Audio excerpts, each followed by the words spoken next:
بيعكم الذي بايعتم به وذلك هو الفوز العظيم. التائبون العابدون الحامدون السائحون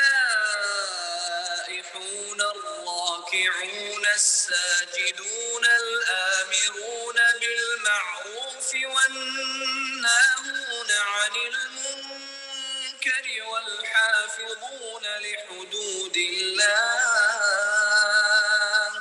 وبشر المؤمنين. ما كان للنبي والذين آمنوا أن يستغفروا للمشركين ولو كانوا أولي قربى من بعد ما تبين لهم أنهم أصحاب الجحيم. وما كان استغفار إبراهيم لأبيه إلا عن موعدة وعدها إياه فلما تبين له أنه عدو لله تبرأ منه إن إبراهيم لأواه حليم. وما كان الله ليضل قوما بعد إذ هداهم حتى يبين لهم ما يتقون إن الله بكل شيء عليم. إن الله له ملك السماوات والأرض يحيي ويميت وما لكم من دون الله من ولي ولا نصير. لقد تاب الله على النبي والمهاجرين والأنصار الذين اتبعوه في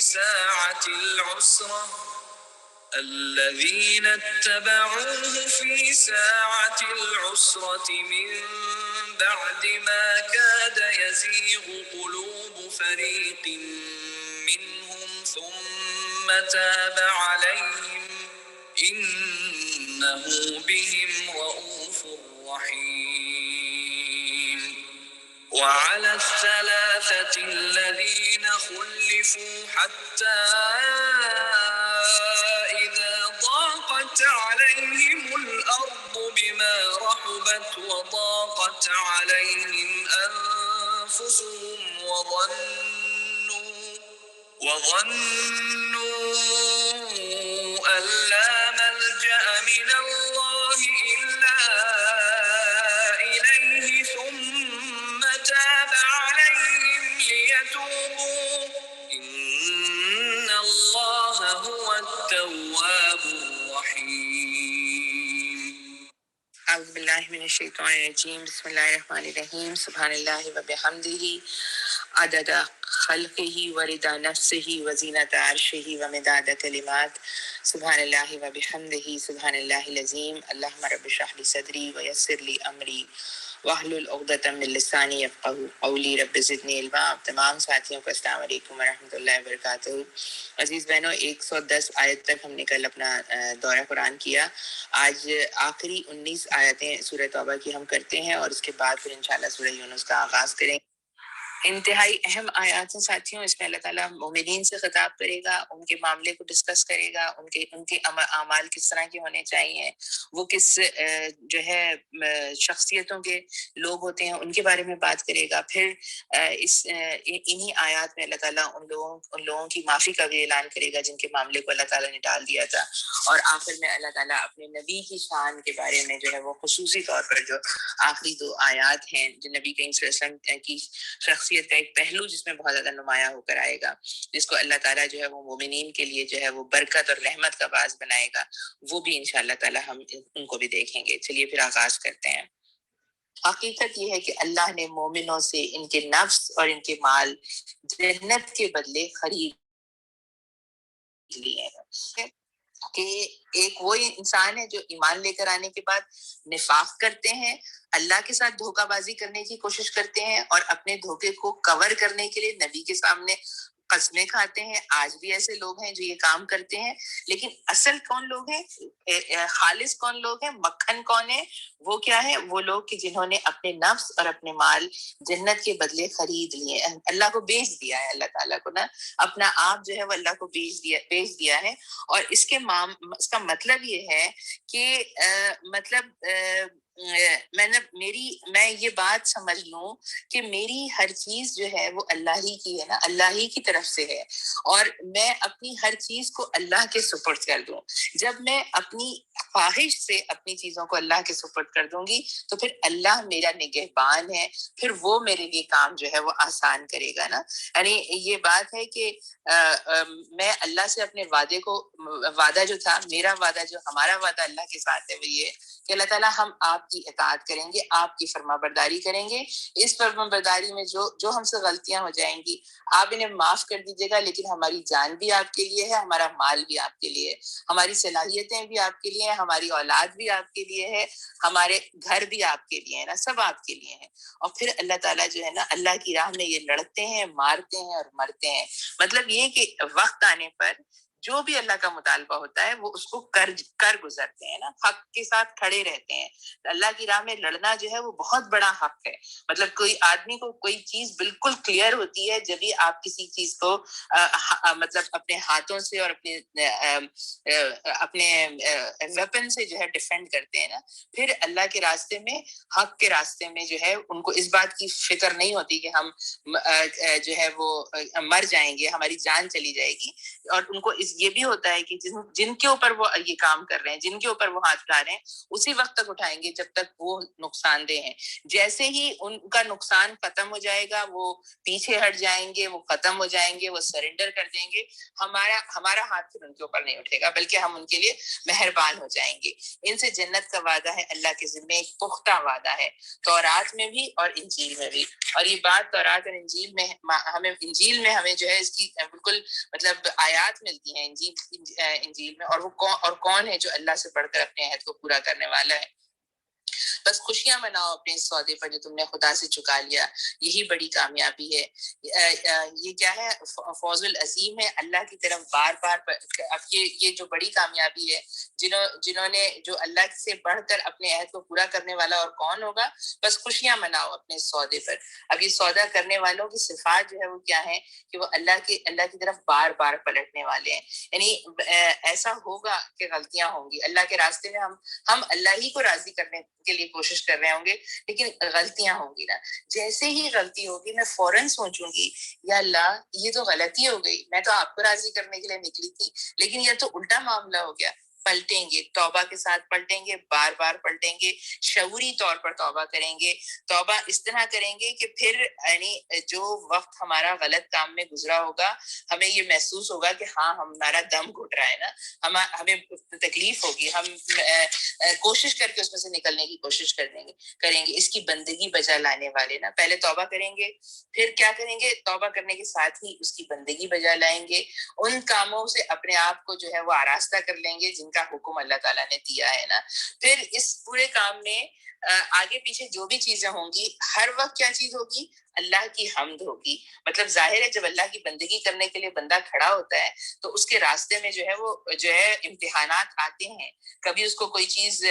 جو ہے ایسی ملے گی کہ اس کا دل خوش ہو جائے گا، وہ اس وقت بھی اللہ کی حمد کرے گا۔ کبھی اس کے ساتھ کوئی مسئلہ ہوگا تو اس وقت بھی وہ اللہ ہی کی تعریف کرے گا۔ کوئی چیزیں چھن جائیں گی، کوئی چیزوں میں نقصان ہو جائے گا، اس وقت بھی وہ اللہ کی تعریف کرے گا، تعریف کے گن گانے، اس کی خاطر زمین میں گردش کرنے والے نا۔ مطلب یہ جو ایمان لانے کے بعد جن کو فوز العظیم ملنے والا ہے، وہ کوئی ایسے گھر میں بیٹھ کے جو ہے وہ روٹیاں پکانے والے لوگ نہیں ہیں صرف، اور اسی میں خوش رہ جانے والے نہیں ہیں۔ جو کام کرنا ہے کریں گے، گھر میں بیٹھ کے روٹیاں پکانا ہے وہ بھی کریں گے، لیکن جو ہے کوشش کس بات کی ہوگی کہ اللہ کی خاطر زمین میں جو ہے وہ گردش کریں، اللہ کے پیغام کو لوگوں تک پہنچائیں، جن تک نہیں پہنچا ہے ان کو پہنچائیں، جو کام کرنے کے لیے اللہ تعالیٰ کہہ رہا ہے اس کے لیے جدوجہد کریں، کچھ اسٹرگل کریں. مطلب میرا بچہ جو ہے یونیورسٹی میں جا کے ڈگری حاصل کرنے کے لیے اس کی کوشش صرف اس لیے نہ ہو کہ اس کو جو ہے کسی ملٹی نیشنل کمپنی میں نوکری مل جائے گی، بلکہ یہ کہ وہ کوئی کام کر کے دکھائے، ایک مسلمان کو ریپرزینٹ کرے، ایک مسلمان کی حیثیت کو قبول کروائے نا،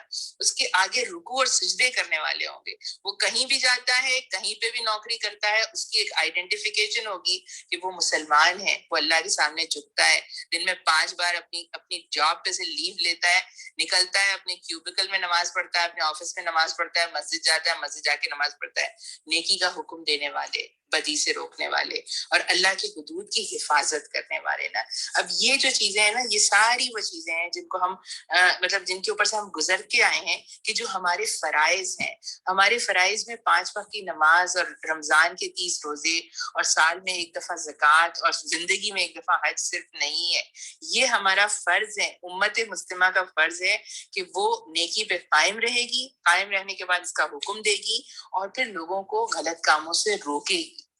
لوگوں کو غلط کام سے روکنے والے ہی دیکھیے آپ بنی اسرائیل میں سے وہی لوگ صرف بچے تھے جو خود نیکی پہ رہے تھے اور جنہوں نے دوسروں کو بدی سے روکا تھا نا. اور اللہ کی حدود کی حفاظت کریں گے. جو حدیں اللہ تعالیٰ نے مقرر کر دی ہیں ان سے تجاوز نہیں کرنا ہے. پیاری بہنوں، اپنے آپ کو ہمیں اس بات پر لے کر آنا ہے کہ اللہ نے جو حد ہمارے لیے بنا دی ہے وہ ہمارا بنانے والا ہے. اس کو پتا ہے کہ ہماری مشینری اگر اس سے آگے جا کر پرفارم کرنے کی کوشش کرے گی تو ہم جو ہے وہ جل جائیں گے. آپ دیکھیں نا، آپ کو پتا ہوتا ہے نا، ایک آپ کے پاس ایک جار ہوتا ہے جس میں آپ بلینڈ کر رہی ہوتی ہیں چیزیں. اگر آپ اس میں گوشت کے ٹکڑے جو ہے وہ اتنے موٹے ڈال دیں کہ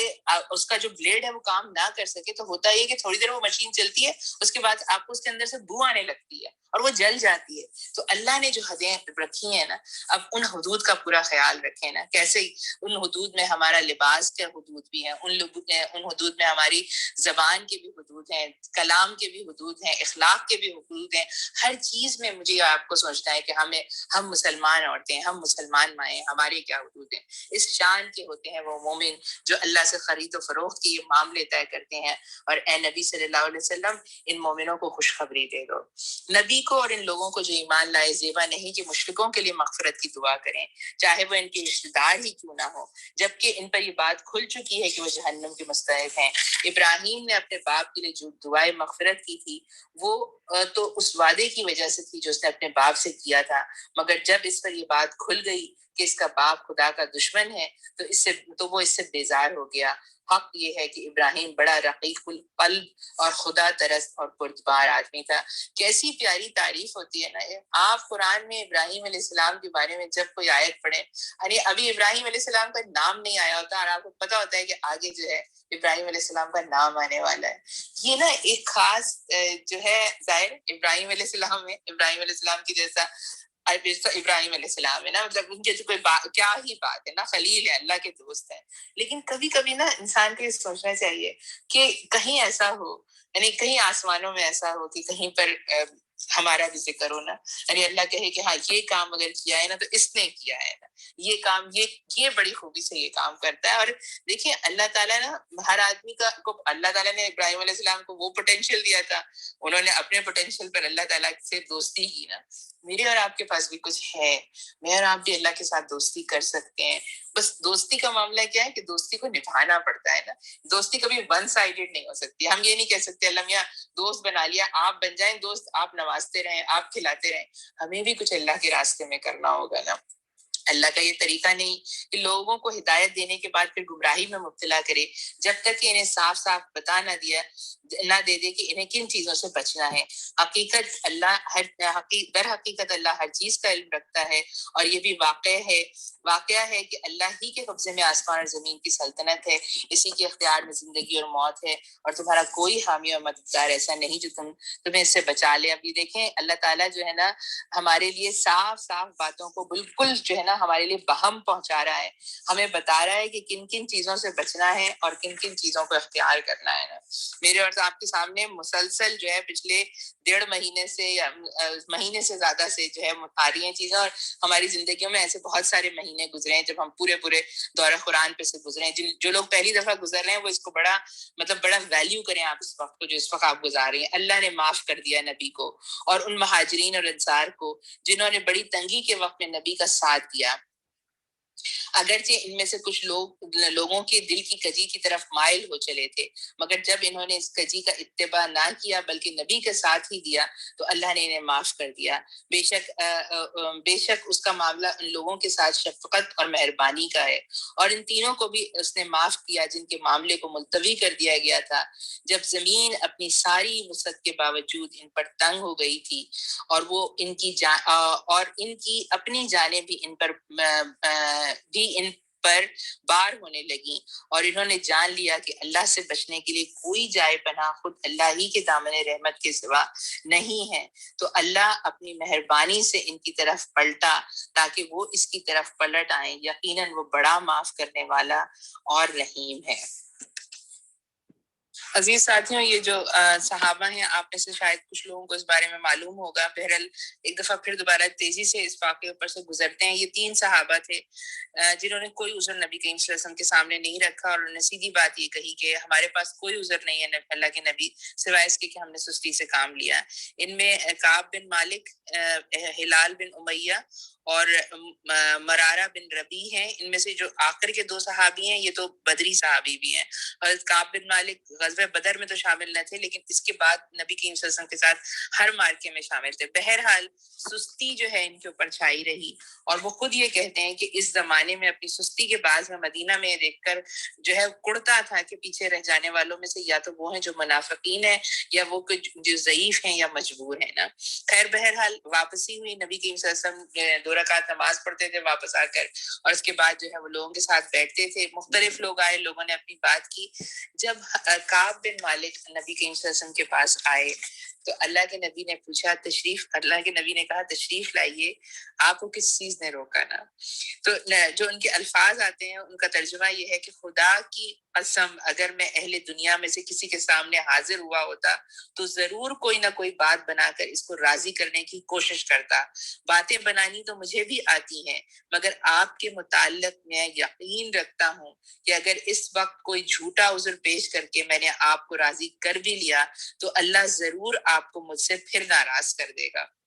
البتہ اگر سچ کہوں تو چاہے آپ ناراض ہی کیوں نہ ہو، مجھے امید ہے کہ اللہ میرے لیے معافی کی کوئی صورت پیدا فرما دے گا. واقعہ یہ ہے کہ میرے پاس کوئی عذر نہیں جسے پیش کر سکوں. میں جانے پہ پوری طرح قادر تھا. اس پر نبی کریم صلی اللہ علیہ وسلم نے فرمایا کہ یہ شخص ہے جس نے سچی بات کی. اب آپ دیکھیے کہ فرمایا یہ کیا کہ ان تینوں ساتھیوں سے، یعنی مسلمانوں کی سوسائٹی پہ یہ حکم جو ہے وہ نافذ ہو گیا کہ ان تینوں بھائیوں سے اب مکمل طور پر ان کا جو ہے وہ بائیکاٹ کیا جائے گا. کوئی ان سے بات نہیں کرے گا، کوئی معاملہ نہیں کرے گا. اور اس میں بھی حضرت کعب بن مالک کہتے ہیں کہ وہ دونوں تو گھر میں بیٹھ گئے، لیکن میں جو ہے وہ بازاروں میں بھی چلتا تھا، نماز پڑھنے کے لیے مسجد بھی آتا تھا. نماز میں میرا معاملہ یہ بھی ہوتا تھا، ہر دفعہ آ کے نبی کریم صلی اللہ علیہ وسلم کو سلام کرتا تھا اور اس بات کا انتظار کرتا تھا کہ اللہ کے نبی کا ہونٹ کہیں ہلے اور وہ مجھے جواب دیں. پھر معاملہ کیا تھا کہ جب تک میں نماز پڑھتا رہتا تھا اللہ کے نبی مجھے دیکھتے رہتے تھے، لیکن جیسے ہی سلام پہ کر میں اللہ کے نبی کی طرف دیکھتا تھا اللہ کے نبی اپنی نظر مجھ سے ہٹا لیتے تھے. پھر کیا مطلب اسی دوران میں وہ کہتے ہیں کہ میں نے اپنے کزن کو جو ہے ایک دفعہ بہت اللہ کا واسطہ دے کے کہا کہ کیا تم مجھے بتاؤ کہ کیا میرے دل میں اللہ اور اس کے رسول کی محبت نہیں؟ جواب نہیں آیا. دوسری دفعہ پوچھا، تیسری دفعہ بھی اللہ کی قسم کھا کر اللہ کا واسطہ دے کر ان سے سوال کیا تو انہوں نے کہا اللہ اور اس کا رسول بہتر جانتا ہے. خاموشی، بالکل خاموشی. 40 دن کے بعد کہا گیا کہ اپنی اور ہاں اس دوران میں یہ بھی واقعہ ہوا کہ مطلب شام کا کہ کسی فرما روا نے ان کو ایک خط بھیجا کہ ہم نے سنا ہے کہ تمہارے جو صاحب ہیں وہ تم پر ستم توڑ رہے ہیں اور تم کوئی ذلیل آدمی تو نہیں ہو کہ تم اس کے لائق ہو، وہ تمہیں ضائع کر رہے ہیں، تم ہمارے پاس آ جاؤ، ہم تمہاری قدر کریں گے. تو یہ فرماتے ہیں کہ میں نے کہا کہ یہ ایک بلا اور کہاں سے نازل ہوئی، اور اسی وقت جو ہے اس خط کو جو ہے چولہے میں پھینک دیا نا. 40 دن کے بعد یہ حکم ہوا کہ بیوی کو بھی جو ہے اس کے میکے بھیج دو نا. 50ویں دن صبح کی نماز کے بعد میں اپنے مکان کی چھت پر بیٹھا ہوا تھا اور اپنی جان سے بیزار ہو رہا تھا کہ یکایک کسی شخص نے پکار کر کہا مبارک ہو کعب بن مالک. میں یہ سنتے ہی سجدے میں گر گیا اور میں نے جان لیا کہ میری معافی کا حکم ہو گیا ہے. پھر تو فوج در فوج لوگ بھاگتے چلے آئے نا. اب اس پورے واقعے کو بڑی اچھی طرح جو ہے نا اس واقعے میں اس توبہ کے واقعے میں سے جو سبق نکلتے ہیں نا وہ آپ لوگوں میں اس میں ہر ایک کو کہوں گی. پیج نمبر ہے 247 تفہیم القرآن دوسری جلد. آپ لوگ اس کو جا کے پڑھیں. سب سے پہلی بات تو یہ معلوم ہوئی کہ کفر اسلام کی کشمکش کا معاملہ کس قدر اہم اور کتنا نازک ہے نا. یعنی کسی کی کتنی ہی بڑی بڑی سروسز ہیں. بدر اور حنین اور احد کے ساتھی تھے, لیکن جہاں انہوں نے غلطی کی وہاں پر اللہ تعالیٰ کی طرف سے نبی کریم صلی اللہ علیہ وسلم کی طرف سے ان کے اوپر پکڑ ہوئی نا. دوسری بات جو اہم ہے وہ یہ ہے کہ فرض کی ادائیگی میں جو ہے وہ کہالت, تساہل, پروکریسٹینیشن یہ جو ہے وہ قابل برداشت چیز نہیں ہے. فرض کو فرض جاننا ہے, جس وقت جو چیز فرض ہے اس کی ادائیگی کرنی ہے. تیسری طرف یہ کہ مطلب یہ بات بھی کہ یعنی آپ اس کو یوں سمجھیں کہ یعنی اس کو یوں سمجھیں بہنوں کہ ان کے ایمان سے کسی کو کوئی سوال نہیں تھا. یعنی ان کے مومن ہونے کے سٹیٹس کو ہر آدمی جانتا تھا, یہ کتنے اخلاص کے انسان ہیں وہ. لیکن یہ کہ ایمان رکھنے کے باوجود بھی اگر ان سے کوئی منافقانہ رویہ کا مظاہرہ ہوا تو اس پر گرفت کی گئی. پھر یہ کہ جو ہے آپ یہ بھی دیکھیے کہ کس شان سے جو ہے وہ جو سزا دینے والا لیڈر ہے وہ سزا دے رہا ہے, اور کس شان کے ساتھ جو ہے وہ بھگتنے والا اس سزا کو بھگت رہا ہے نا. یعنی لیڈر ہے اس کے دل میں کوئی غصہ نفرت نہیں ہے, بلکہ وہ گہری محبت کے ساتھ ہے. اور جو برداشت کر رہا ہے وہ بھی کہیں پر کچھ سنا نہیں رہا کہ میری تو اتنی سروسز ہیں, میں نے تو اس وقت یہ کیا, میں نے اس وقت یہ کیا, کہاں چلی گئی وہ میری چیزیں, کیوں مجھے معاف نہیں کر دیا جاتا. بلکہ اپنے دل میں لیڈر کی مزید محبت کی افزائش ہو رہی ہے, مزید محبت ہے. پھر ایک اور چیز بھی یہ کہ آپ یہ دیکھیں کہ جماعت کو دیکھیے کہ اس کے ڈسپلن اور اس کی صالح اخلاقی اسپرٹ پر انسان اش کر جائے نا. ادھر لیڈر کی زبان سے بائیکاٹ کا حکم نکلا, ادھر پوری جماعت نے مجرم سے نگاہیں پھیر لی نا. پھر دوسری طرف یہ کہ دوسری طرف اخلاقی اسپرٹ اتنی بلند اور پاکیزہ کہ ایک شخص کی چڑھی ہوئی کمان اترتے ہی مردار خوروں کا کوئی گروہ اس کا گوشت نوچنے اور اسے پھاڑ کھانے کے لیے نہیں لپکتا, بلکہ اس پورے زمانے عطاب میں جماعت کا ایک ایک فرد اپنے اس معتوب بھائی کی مصیبت پر رنجیدہ ہے اور اس کو پھر سے اٹھا کر گلے لگانے کے لیے بےتاب ہے. یعنی یہ وہ سارے لیسنز ہیں جو ہمیں جو ہے یہ اس پورے واقعے میں سے جو ہے وہ ہمیں ملتے ہیں. اللہ تعالیٰ سے واقعی ہمیں اس بات کی دعا کرنی چاہیے کہ اللہ تعالیٰ ہمیں دوبارہ سے وہ اسلام کا جو ہے نا کی معاشرت عطا کرے جہاں ہم ایک دوسرے کے ساتھ اتنے خلوص کے معاملے میں رہیں, اور جہاں پر یعنی ہم میں سے ہر گرنے والے کو اس بات کی امید ہو کہ کوئی اس کو پکڑ کے کھڑا کر لے گا. ٹھیک ہے, صفائی کی جائے گی, تھوڑی مرمت کی جائے گی, سزا دی جائے گی, لیکن یہ نہیں ہوگا کہ ان کے اوپر کوئی سٹیمپ لگ جائے گا اور جو ہے ان کو کبھی آباد میں ڈیگریڈ کیا جائے گا نا. اس دوران میں بھی نہیں کیا گیا, اس دوران میں بھی سب کے ہاتھ اٹھے ہی رہے کہ اللہ انہیں معاف کر دے, اللہ انہیں معاف کر دے. اور اس کے بعد جب اللہ کے پاس سے معافی آ گئی تو کس طرح انہوں نے آپس میں دوبارہ سے بغل گیر ہو گئے.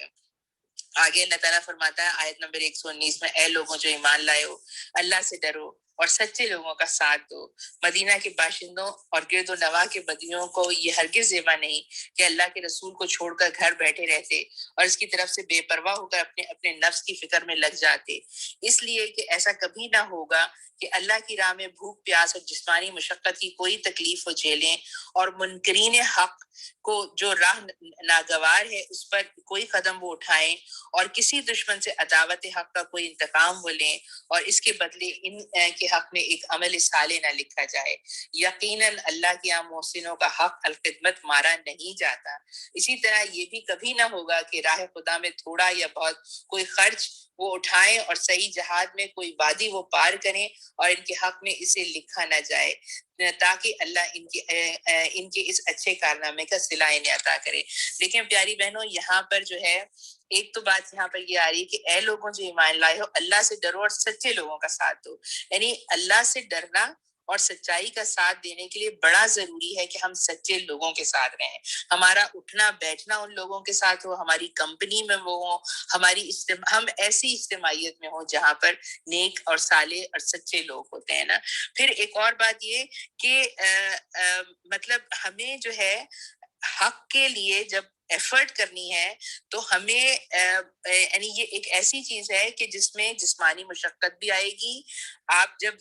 جو لوگ حق کے خلاف ہیں ان کے ساتھ جب بات کریں گے تو ناگوار چیزیں بھی آئیں گی، لیکن جو بھی آپ کام کریں گے، جو بھی آپ اسٹرگل کریں گے، آپ ایک جو ہے جھنڈا بھی لے کر نکلیں گے اگر حق کا، اور آپ جو ہے کسی بات کو ثابت کرنے کی کوشش کریں گے، اللہ تعالیٰ یہ کہہ رہا ہے کہ اللہ تعالیٰ ان سب چیزوں کے بدلے ہمارے لیے عمل صالح لکھ دے گا۔ لیکن اس بات کو بھی بہت اچھی طرح سے سمجھنا چاہیے کہ کام کرنے کی بات ہو رہی ہے مسلسل، کہیں یہ بات نہیں ہو رہی کہ گھر میں بیٹھ جاؤ اور بیٹھ کر جو ہے فرض کے بعد جو ہے وہ 25 نفلیں 24 نفلیں پڑھو اور 30 نفلیں پڑھو اور فلانا اذکار کی 1000 تسبیح پڑھ لو اور اس کے بعد تم نیک ہو جاؤ گی۔ حق کو قائم کرنے کے لیے اللہ تعالیٰ کہہ رہا ہے کہ نکلنا ہوگا، کام کرنا ہوگا، محسوس کرانا ہوگا، لوگوں کو یہ احساس ہونا ہوگا کہ ہاں یہ جیتے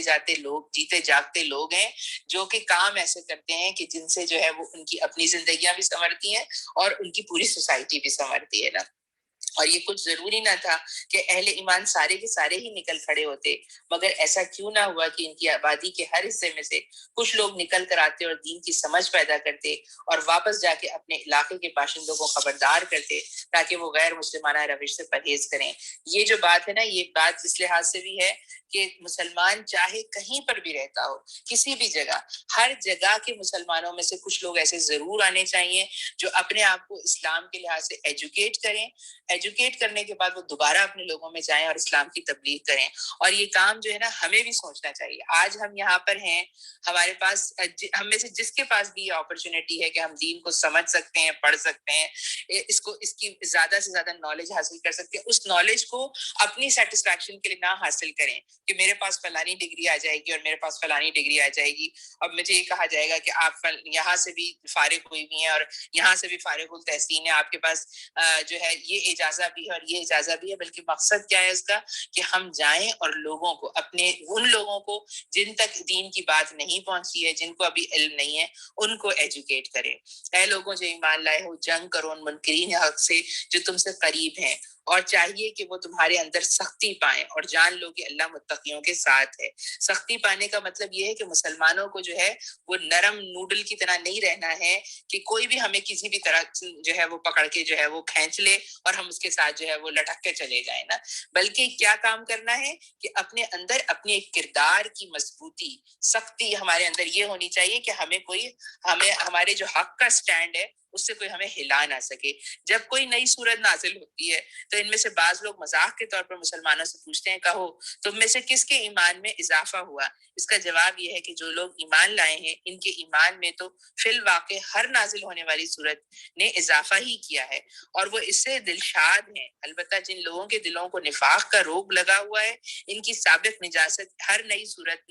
نے ایک اور نجاست کا اضافہ کر دیا اور وہ مرتے دم تک کفر ہی میں مبتلا رہیں گے۔ تو آپ یہ دیکھیے کہ یہ بڑی ایسی چیز ہے جو ہم محسوس کر سکتے ہیں۔ جو لوگ سچائی کی طرف مائل ہو جاتے ہیں نا، ان کو یہ جب کہا جاتا ہے نا کہ اچھا یہ کام آپ نے کر لیا، اب نیکسٹ اسٹیپ ہے اس سے بھی آگے کا ہے، تو وہ کہتے ہیں اچھا اس سے بھی آگے کا اسٹیپ ہے، چلیں میں اپنے آپ کو تیار کرتی ہوں، میں یہ کام بھی کروں گی۔ اور جن لوگوں کو چڑ ہوتی ہے، جن لوگوں کو برا لگ رہا ہوتا ہے، وہ کہتے ہیں اچھا اب ہم یہ تو کرتے ہی تھے، اب یہ بھی ہمیں کرنا پڑے گا۔ تو آپ اس چیز کو دیکھیں، مطلب یہ بات جو ہے نا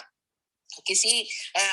مطلب خیالی مخلوق کے لیے نہیں ہو رہی کہ آپ اب چونکہ ہم مسلمانوں کے معاشرے میں رہتے ہیں اس لیے ایسا تو ہوتے نہیں، ہم اپنے ایٹیٹیوڈ کو بھی دیکھتے جائیں نا۔ ایسی چیزیں ہمارے درمیان ہم سے بھی ہو جاتی ہیں، ہم اپنے درمیان دیکھتے ہیں لوگوں سے کام ہو رہا ہوتا ہے۔ اس میں اپنے آپ کو جو ہے وہ اگر غلطی کی طرف ہیں تو دوبارہ کھینچ کے سیدھے طرف لے آئیں، ثابت قدمی کا مظاہرہ کریں۔ کیا یہ لوگ دیکھتے نہیں کہ ہر سال 1-2 مرتبہ آزمائش میں ڈالے جاتے ہیں، مگر اس پر بھی نہ توبہ کرتے ہیں نہ کوئی سبق لیتے ہیں۔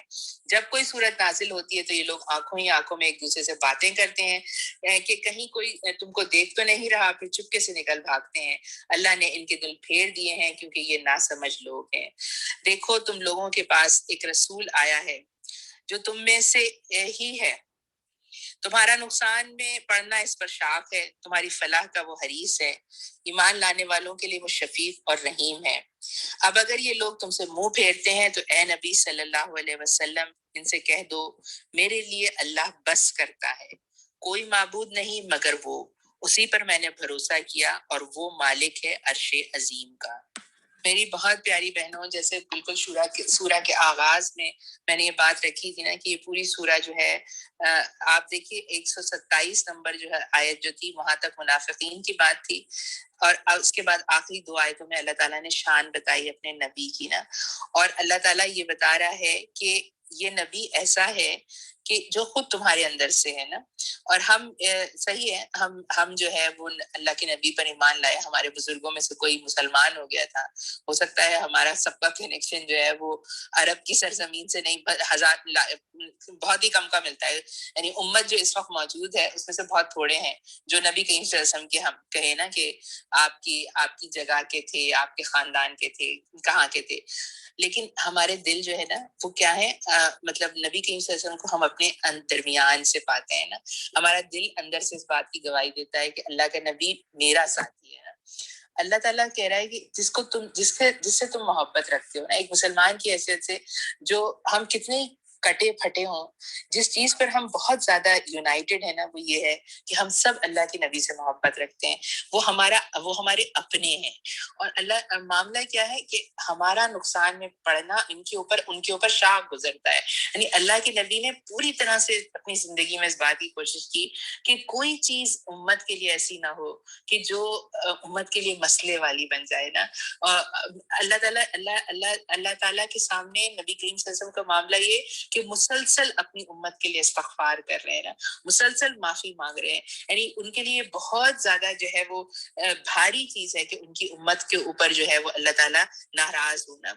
کیا معاملہ ہے سارا کہ حریص ہیں وہ اس بات کے کہ میرے بعد میرے وقت میں اور میرے بعد کے لوگ فلاح کا راستہ جو ہے وہ اختیار کر لینا، اور ایمان لانے والوں کے لیے وہ شفیق اور رحیم ہے، یعنی نبی کریم صلی اللہ علیہ وسلم کی شفقت اور رحمت اللہ کے نبی کے نہیں ہونے کے باوجود بھی ہم محسوس کرتے ہیں نا، جب ہم سیرت کی کتابوں میں سے گزر رہے ہوتے ہیں اور ہمیں اپنا آپ کہیں نظر آتا ہے اور ہم سوچتے ہیں کہ یہ اگر میں اس زمانے میں اللہ کے نبی کے پاس ہوتی تو اللہ کے نبی میرے ساتھ یہ معاملہ کر رہے ہوتے نا، اور پوری جو ہمیں مطلب بہنوں جو مطلب سنتوں کی جو سائیکالوجی ہمیں سمجھ میں آتی ہے نا کہ نبی کریم صلی اللہ علیہ وسلم ہمیں بتاتے ہیں یہ کرو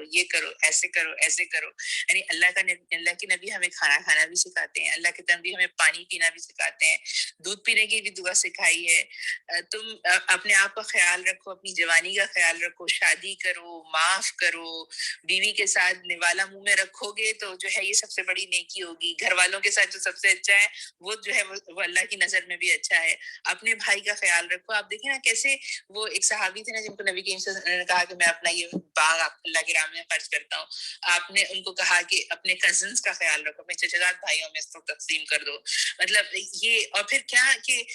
سب سے پہلے نا یعنی آپ سمجھیں کہ ہر چیز میں نبی کریم صلی اللہ علیہ وسلم نے ہمیں کیسے سمجھایا نا، کس طرح وہ شفیق اور رحیم ہے،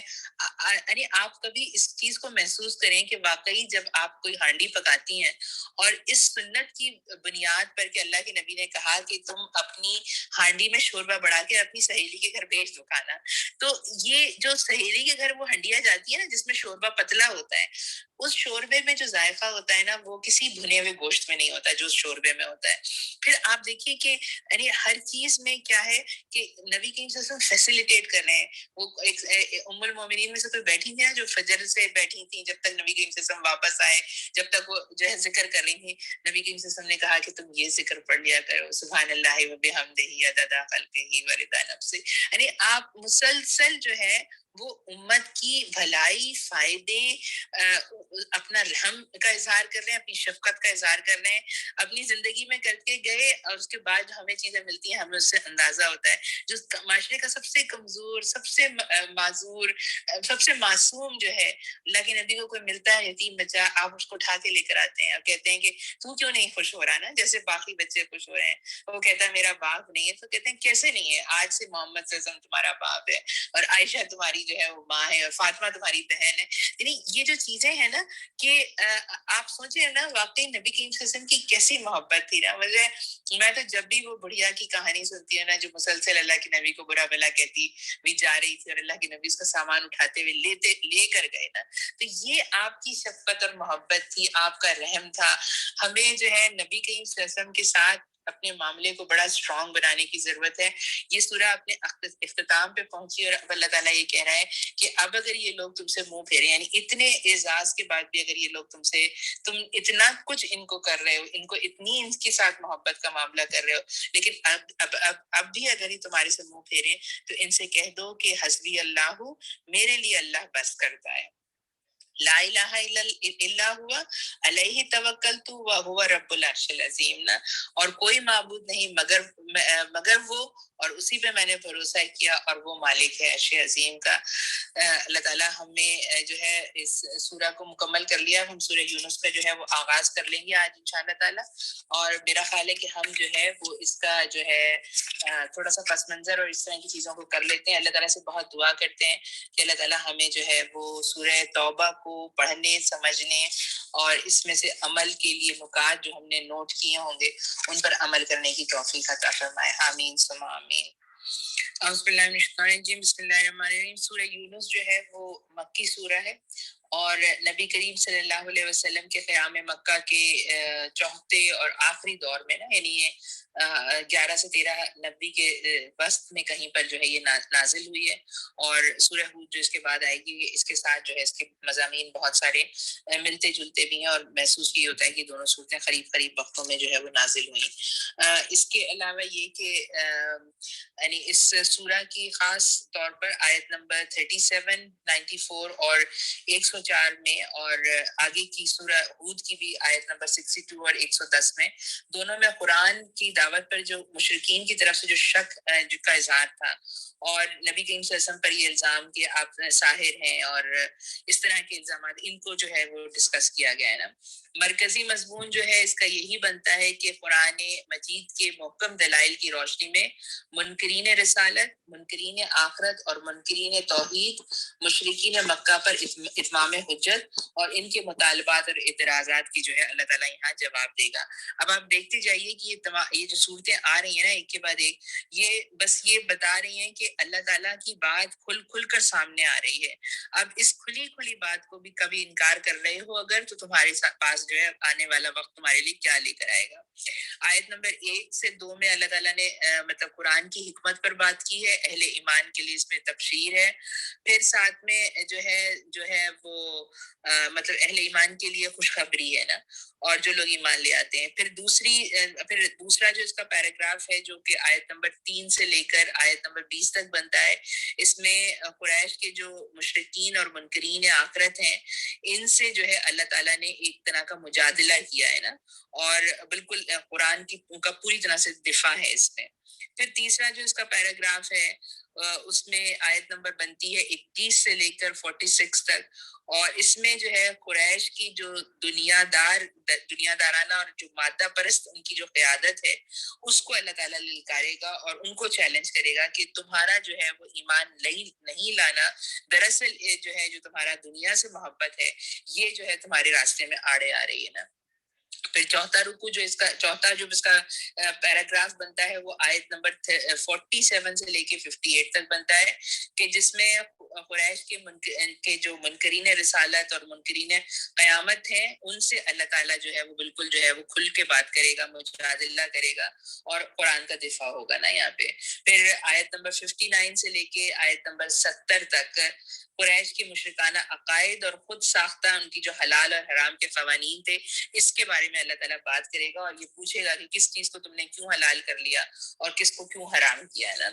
پھر چھٹا پیراگراف جو ہے جو آیت نمبر 71 سے 93 تک ہے, اس میں قریش کی مشرکین اور منکرین آخرت سے جو ہے اللہ تعالیٰ یعنی یہ بات ان کے سامنے لے کر آئے گا کہ آخر وہ کون سی چیزیں ہیں, ایسی کیا چیز ہے کہ جس کی بنیاد پر تم آخرت کی جواب دہی کا انکار کرتے ہو, جبکہ ہر چیز جو ہے وہ اس کی طرف لیڈ کرتی ہے کہ انسان کو مرنا ہے اور انسان کا اس زندگی کے اعمال کا کہیں نہ کہیں جو ہے وہ حساب کتاب ہونا چاہیے. اور پھر ساتواں جو اس کا حصہ بنتا ہے اس میں وہ آیت نمبر 94 سے 103 تک ہے، اور اس میں قرآن کے اوپر جو ان کا شک ہے، یعنی اگر اللہ تعالیٰ یہ کہے گا کہ اگر تم قرآن پہ شک کرتے ہو تو کرو، یہ قرآن جو ہے ہر قسم کے شک سے جو ہے وہ پاک ہے، اور لوگوں کو توحید پر مجبور نہیں کیا جا رہا، لیکن ہر چیز کائنات کی وہ ان کو اس طرف لے کر جا رہی ہے کہ وہ ایک اللہ کی اطاعت پر ایمان لانے پر جو ہے ان کا دل اندر سے گواہی دیتا ہے نا۔ اور پھر ساتھ میں آخر میں جو ہے اللہ تعالیٰ آیت نمبر 104 سے لے کے 109 تک بات کرے گا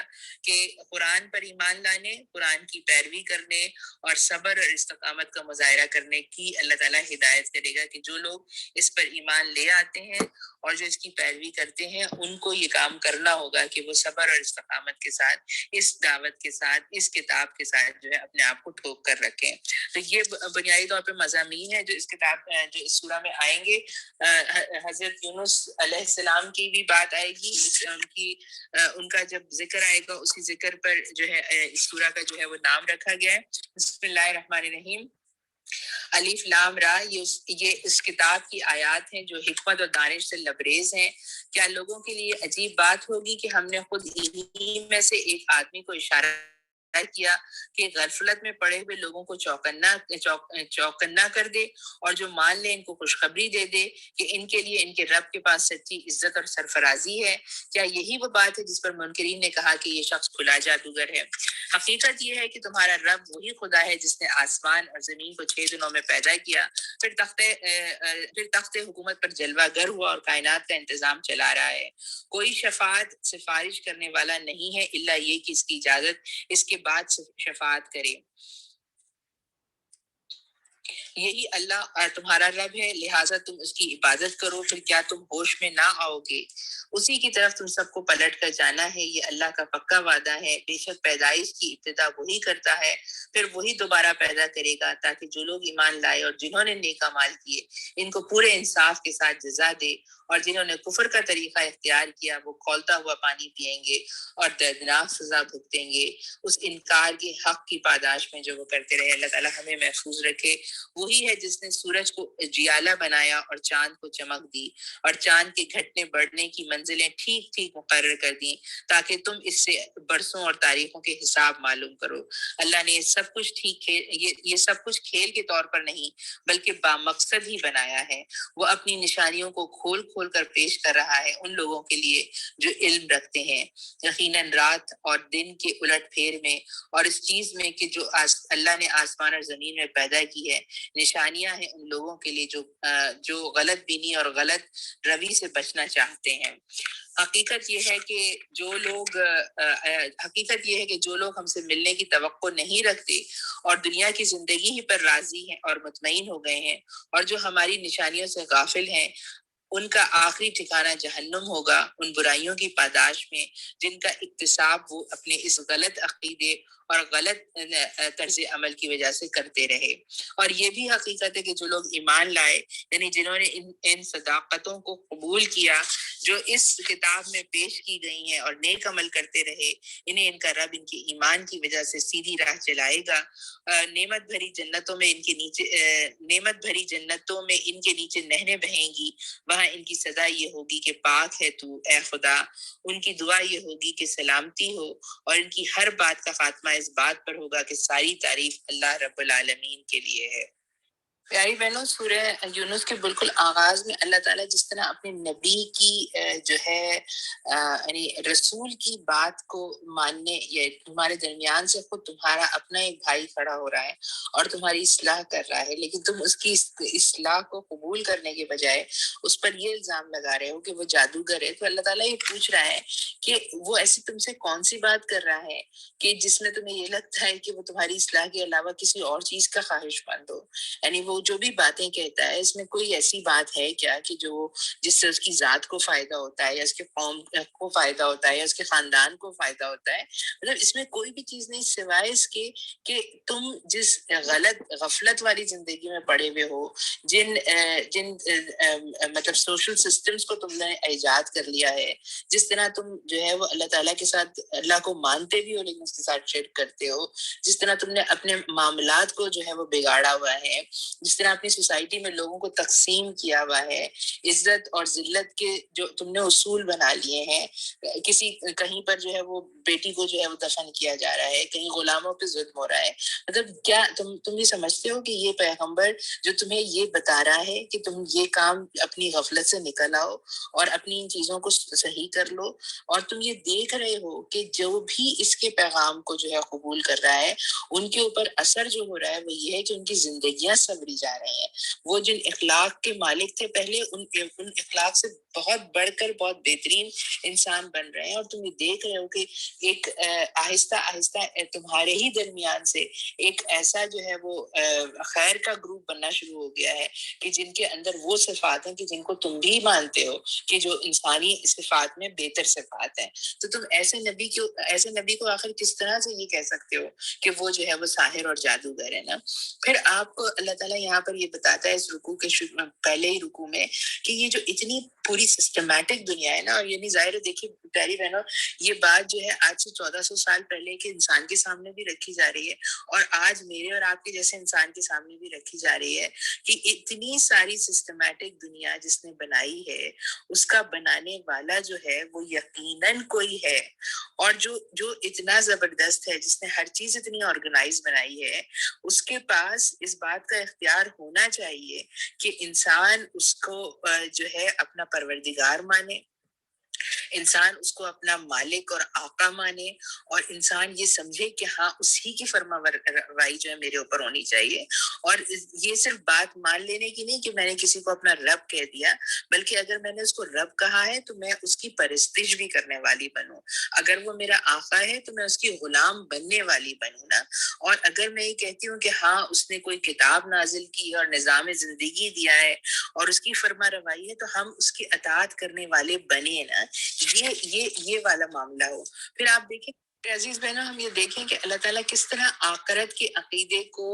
جو ہے مطلب لاجیکلی جو ہے ان بندوں کے سامنے لے کر آ رہا ہے کہ تم اس وقت جس زندگی سے گزر رہے ہو، ایک وقت تھا جب تم اس زندگی میں نہیں تھے. اللہ تعالیٰ اپنے بندوں کو مختلف صلاحیتوں کے ساتھ، مختلف حیثیتوں کے ساتھ، مختلف ذمہ داریوں کے ساتھ بھیجتا ہے، اور ان ذمہ داریوں، ان حیثیتوں اور ان چیزوں کے ساتھ جو اللہ تعالیٰ نے عطا کی ہے، مختلف لوگوں کا معاملہ جو ہے وہ مختلف ہوتا ہے دنیا کی زندگی میں. تو اگر دنیا کی زندگی میں کوئی جو ہے اللہ تعالیٰ کی اطاعت کے ساتھ جو ہے وہ مشکلات سے دوچار ہوتا ہے، اور کوئی اللہ تعالیٰ کی نافرمانی کے ساتھ بڑی ٹھاٹ باٹ کی زندگی گزارتا ہے، تو ایسا کوئی جگہ، ایسا کوئی پوائنٹ جو ہے آنا چاہیے جہاں پر ظلم کرنے والے کو اس کی سزا ملے، اور مظلوم کو جو ہے اس کی داد رسی ہو، اور جو سیکریفائسز اس نے کی ہیں ان سیکریفائسز کی بنیاد پر اس کو جو ہے وہ اجر عظیم ملے نا. یہ والی چیز ہے. پھر ایک خالصتاً جو ہے وہ مادہ پرستانہ زندگی جو ہے جس کے لیے اللہ تعالیٰ کہہ رہا ہے کہ جن لوگوں کو اس بات کا ہی یقین نہیں ہے کہ انہیں ہم سے ملنا ہے،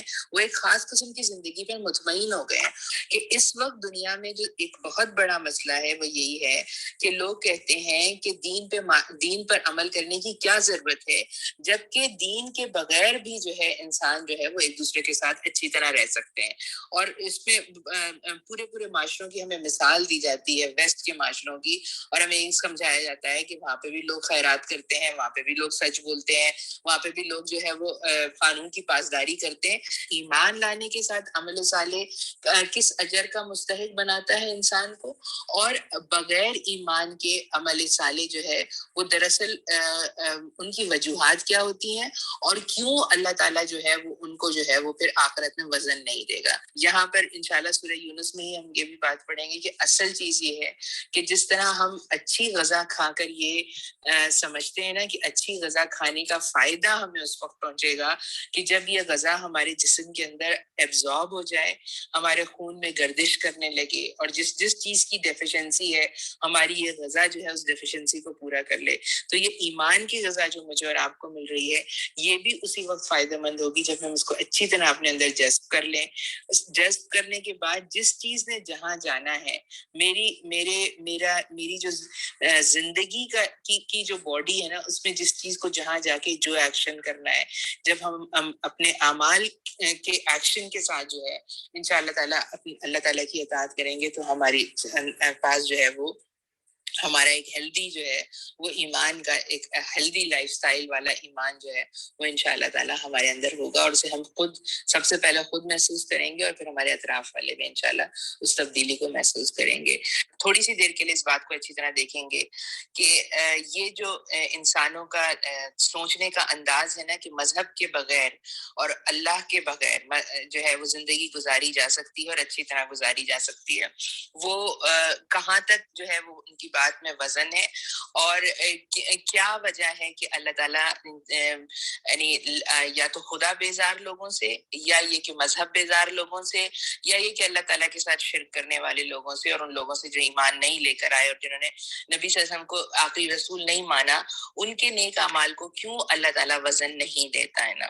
اچھا، اب جو سمجھنے والی چیز ہے پیاری بہنوں، انشاءاللہ ہم دوسرے رکوع کا آغاز کریں گے، ابھی بس ذرا سی دیر کے لیے بات کر کے آگے چلتے ہیں۔ جو سمجھنے والی بات ہے وہ یہ ہے کہ اس میں شک نہیں کہ بہت سے ایسے معاشرے ہیں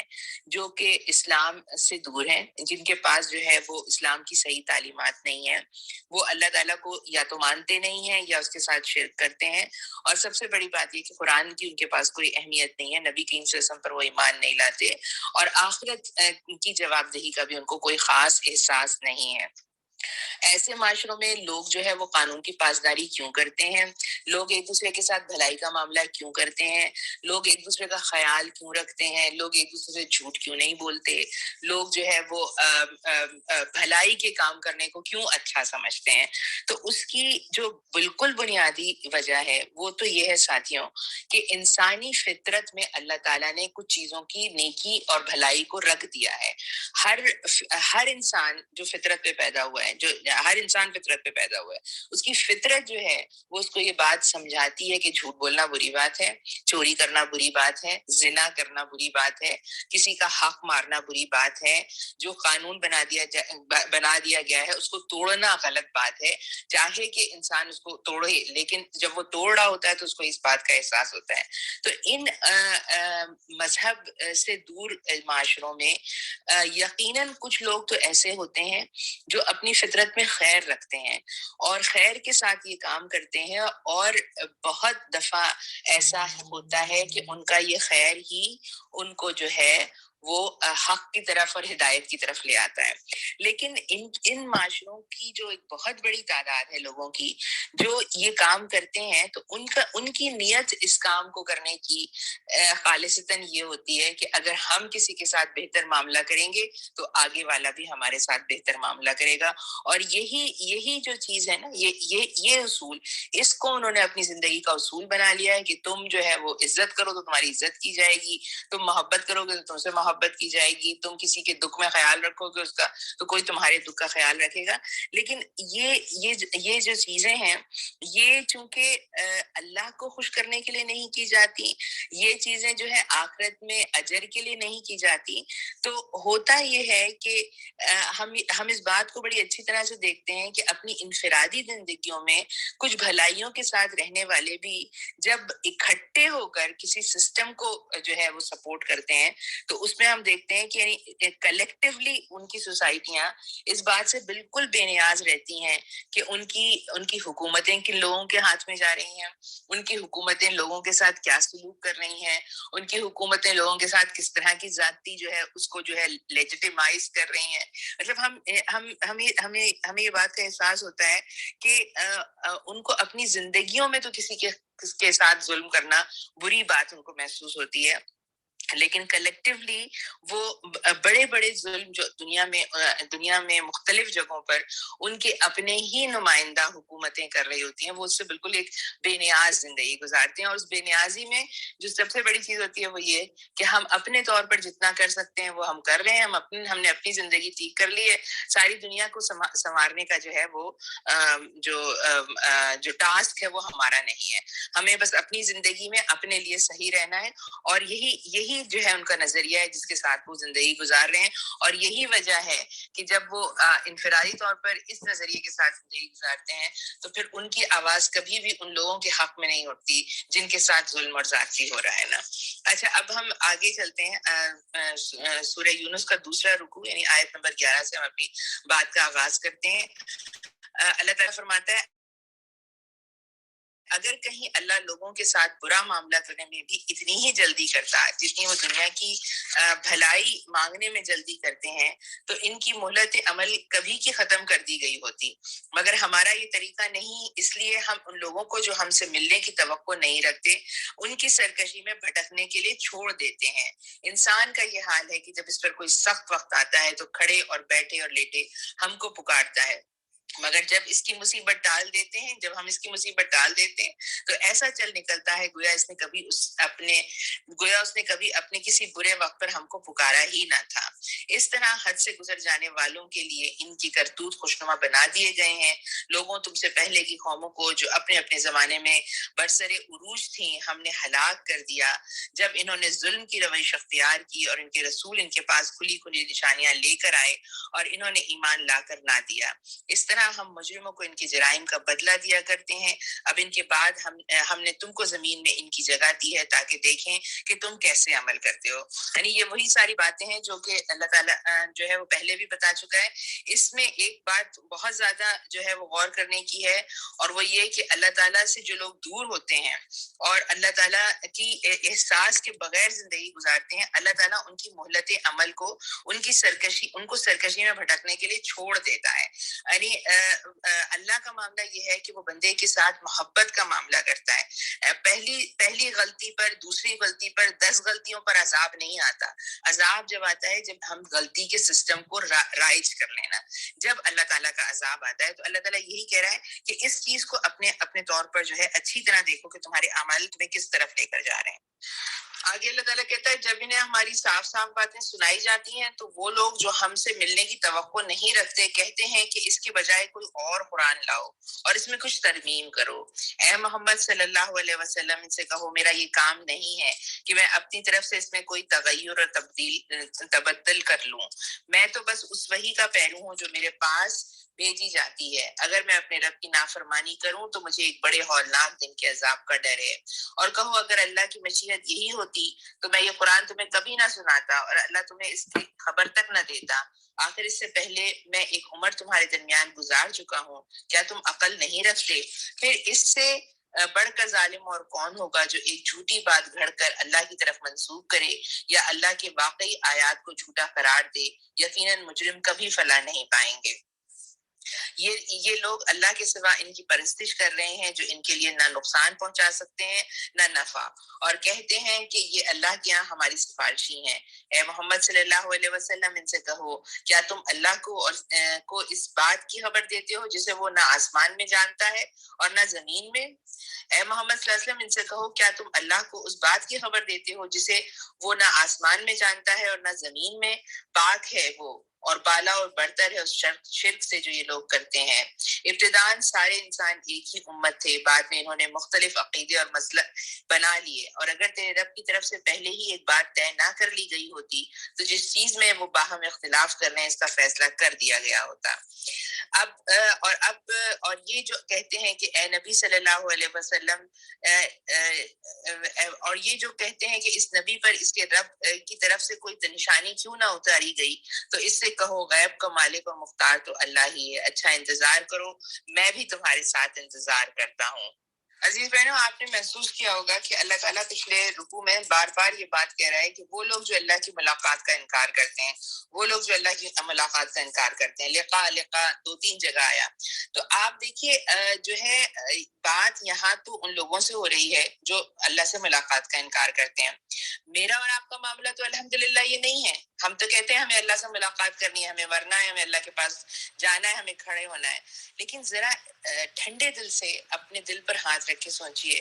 کہ کیا ایسی آوازیں ہمارے درمیان سے نہیں آتی کہ یہ قرآن بڑا ہارش ہے، قرآن از ٹو ہارش، اس کی آیات کو یا تو تبدیل کر دیا جائے یا ان کو جو ہے ان کے اوپر خاموشی اختیار کر لی جائے نا۔ یعنی آج کے حکمران بھی یہ کام کر رہے ہوتے ہیں نا، آج بھی ہمارے درمیان سے ہمارے ایوانوں سے یہ صدائیں ہوتی ہیں کہ اس قرآن میں یا تو ایمنڈ کر لو یا اس کی کچھ چیزوں کو ریپلیس کر دو نا۔ یعنی انسان کا معاملہ یہی ہے کہ ماننے کے بعد بھی، قرآن پر ایمان لانے کے بعد بھی، جب اس قرآن کی بات اس کے مفاد پر چوٹ لگاتی ہے تو پھر وہ اس قرآن کا اسی طرح انکار انکار کرنے لگتا ہے، جس طرح اللہ کی ملاقات کا یا قیامت کا یا آخرت میں دوبارہ زندہ اٹھنے کا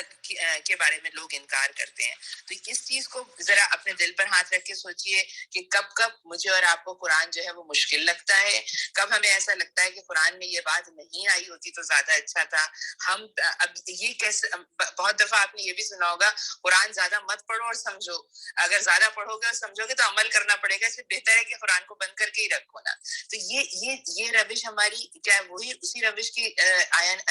کی جیسی نہیں ہے کہ جو ان لوگوں کی تھی جو قرآن کو مانتے ہی نہیں تھے. پھر دیکھیے یہاں پر اللہ تعالیٰ ایک بات یہ بھی کہہ رہا ہے کہ یہ لوگ اللہ کے سوا ان کی پرستش کر رہے ہیں جو ان کا نہ نقصان پہنچاتے ہیں نہ نفع. اب ہم بھی ذرا اپنا جائزہ لیں، یعنی پرستش، عبادت، اللہ کے سامنے کھڑے ہونا، اللہ کے سامنے اپنا سرزمین پر ٹیکنا، یہ سب چیزیں تو اللہ ہی کے لیے، حج بھی اللہ کے لیے، عمرہ بھی اللہ کے لیے. لیکن ہم اپنی زندگیوں میں کس کس کی پرستش کر رہے ہیں؟ اور ان کی پرستش سے سوائے اس کے کہ ہمارے نفس کو تھوڑی دیر کے لیے کی لذت ملتی ہے، نہ وہ ایکٹر اور ایکٹریسز آ کر میرے اور آپ کا حلیہ تبدیل کرتے ہیں، نہ ہم ان کے جیسے خوبصورت ہو سکتے ہیں، نہ ہماری آواز ویسی سریلی ہوتی ہے، لیکن ہم اپنے کتنا وقت ان کو دیکھنے، ان کو اور اپنا سر دھلنے میں جو ہے وہ صرف کر دیتے ہیں. یعنی کتنی دفعہ ایسا ہوتا ہے کہ کوئی ڈرامہ صرف اس لیے دیکھا جا رہا ہوتا ہے کہ فلانا ایکٹریس بڑا زبردست ہے، چونکہ وہ اس ڈرامے میں آ رہی ہے اس لیے میں اس کا یہ ڈرامہ دیکھوں گی. اب یہ ظاہر ہے یہ چیزیں ہیں کہ جن ہم یہ دور قرآن پہ سے گزر اسی لیے رہے ہیں نا، تاکہ ہم یہ دیکھیں کہ یہ قرآن میرے اور آپ سے بات کیا کر رہا ہے نا. آگے چلتے ہیں. یہاں پر یہ والی بات بھی آئی کہ ابتداً سارے انسان ایک ہی امت تھے، بعد میں انہوں نے مختلف عقیدے اور مسلک اختیار کیے. تو یہ بالکل کلیئر بات ہے. اللہ تعالیٰ نے انسان کو، آدم علیہ السلام کو، ان کی اولاد کو حق کے ساتھ دنیا میں بھیجا تھا. سیدھے راستے پر لوگ تھے ابتدائی طور پر، بعد میں لوگوں نے جو ہے وہ اپنے اپنے طریقے ایجاد کر کے مختلف طریقے کے مذہب بنائے اور اللہ کی ذات کے ساتھ شرک کیا اور اپنے آپ کو گناہ گار بنایا. لوگوں کا حال یہ ہے کہ مصیبت، یہ آیت نمبر 21 سے ہم بات شروع کر رہے ہیں. پھر دوبارہ لوگوں کا حال یہ ہے کہ مصیبت کے بعد جب ہم ان کو رحمت کا مزہ چکھاتے ہیں تو فوراً ہی وہ ہماری نشانیوں کے معاملے میں چال بازیاں شروع کر دیتے ہیں. ان سے کہو اللہ اپنی چال میں تم سے زیادہ تیز ہے، اس کے فرشتے تمہاری سب مکاریوں کو قلم بند کر رہے ہیں. وہ اللہ ہی ہے جو تم کو خشکی اور تری میں چلاتا ہے. چنانچہ جب تم کشتیوں میں سوار ہو اور بعد موافق پر فرحاں اور شاداں سفر کر رہے ہوتے ہو، اور پھر یکایک بعد مخالف کا زور ہوتا ہے، ہر طرف سے موجوں کے تپیڑے لگتے ہیں اور مسافر سمجھ لیتے ہیں کہ طوفان میں گر گئے، اس وقت سب اپنے دین کو اللہ ہی کے لیے خالص کر کے اس سے دعائیں مانگتے ہیں. اگر تو نے ہمیں اس بلا سے نجات دے دی تو ہم شکر گزار بندے بنیں گے. مگر جب وہ ان کو بچا لیتا ہے تو پھر وہی لوگ حق سے منحرف ہو کر زمین میں بغاوت کرنے لگتے ہیں. دیکھیے پیاری بہنوں، بغاوت کا لفظ آیا ہے یہاں پر نا. لوگوں تمہاری یہ بغاوت الٹی تمہاری ہی خلاف پڑ رہی ہے. دنیا کی چند روزہ مزے ہیں، لوٹ لو، پھر ہماری طرف تمہیں پلٹ کر آنا ہے. اس وقت ہم تمہیں بتائیں گے کہ تم کیا کچھ کرتے رہے ہو. دنیا کی یہ زندگی جس کے نشے میں مست ہو کر تم ہماری نشانیوں سے غفلت برت رہے ہو، اس کی مثال ایسی ہے جیسے آسمان سے ہم نے پانی برسایا تو زمین کی پیداوار جسے آدمی اور جانور سب کھاتے ہیں خوب گھنی ہو گئی. پھر عین اس وقت جب زمین اپنی بہار پر تھی اور کھیتیاں بنی سوری کھڑی تھی، ان کے مالک سمجھ رہے تھے کہ اب ہم ان سے فائدہ اٹھانے پر قادر ہیں. یکایک رات کو یا دن کو ہمارا حکم آ گیا اور ہم نے اسے ایسا غارت کر کے رکھ دیا گویا کل وہاں کچھ تھا ہی نہیں. حسیدن جو ہے نا اس کا لفظ استعمال ہوا ہے. یہ ایسی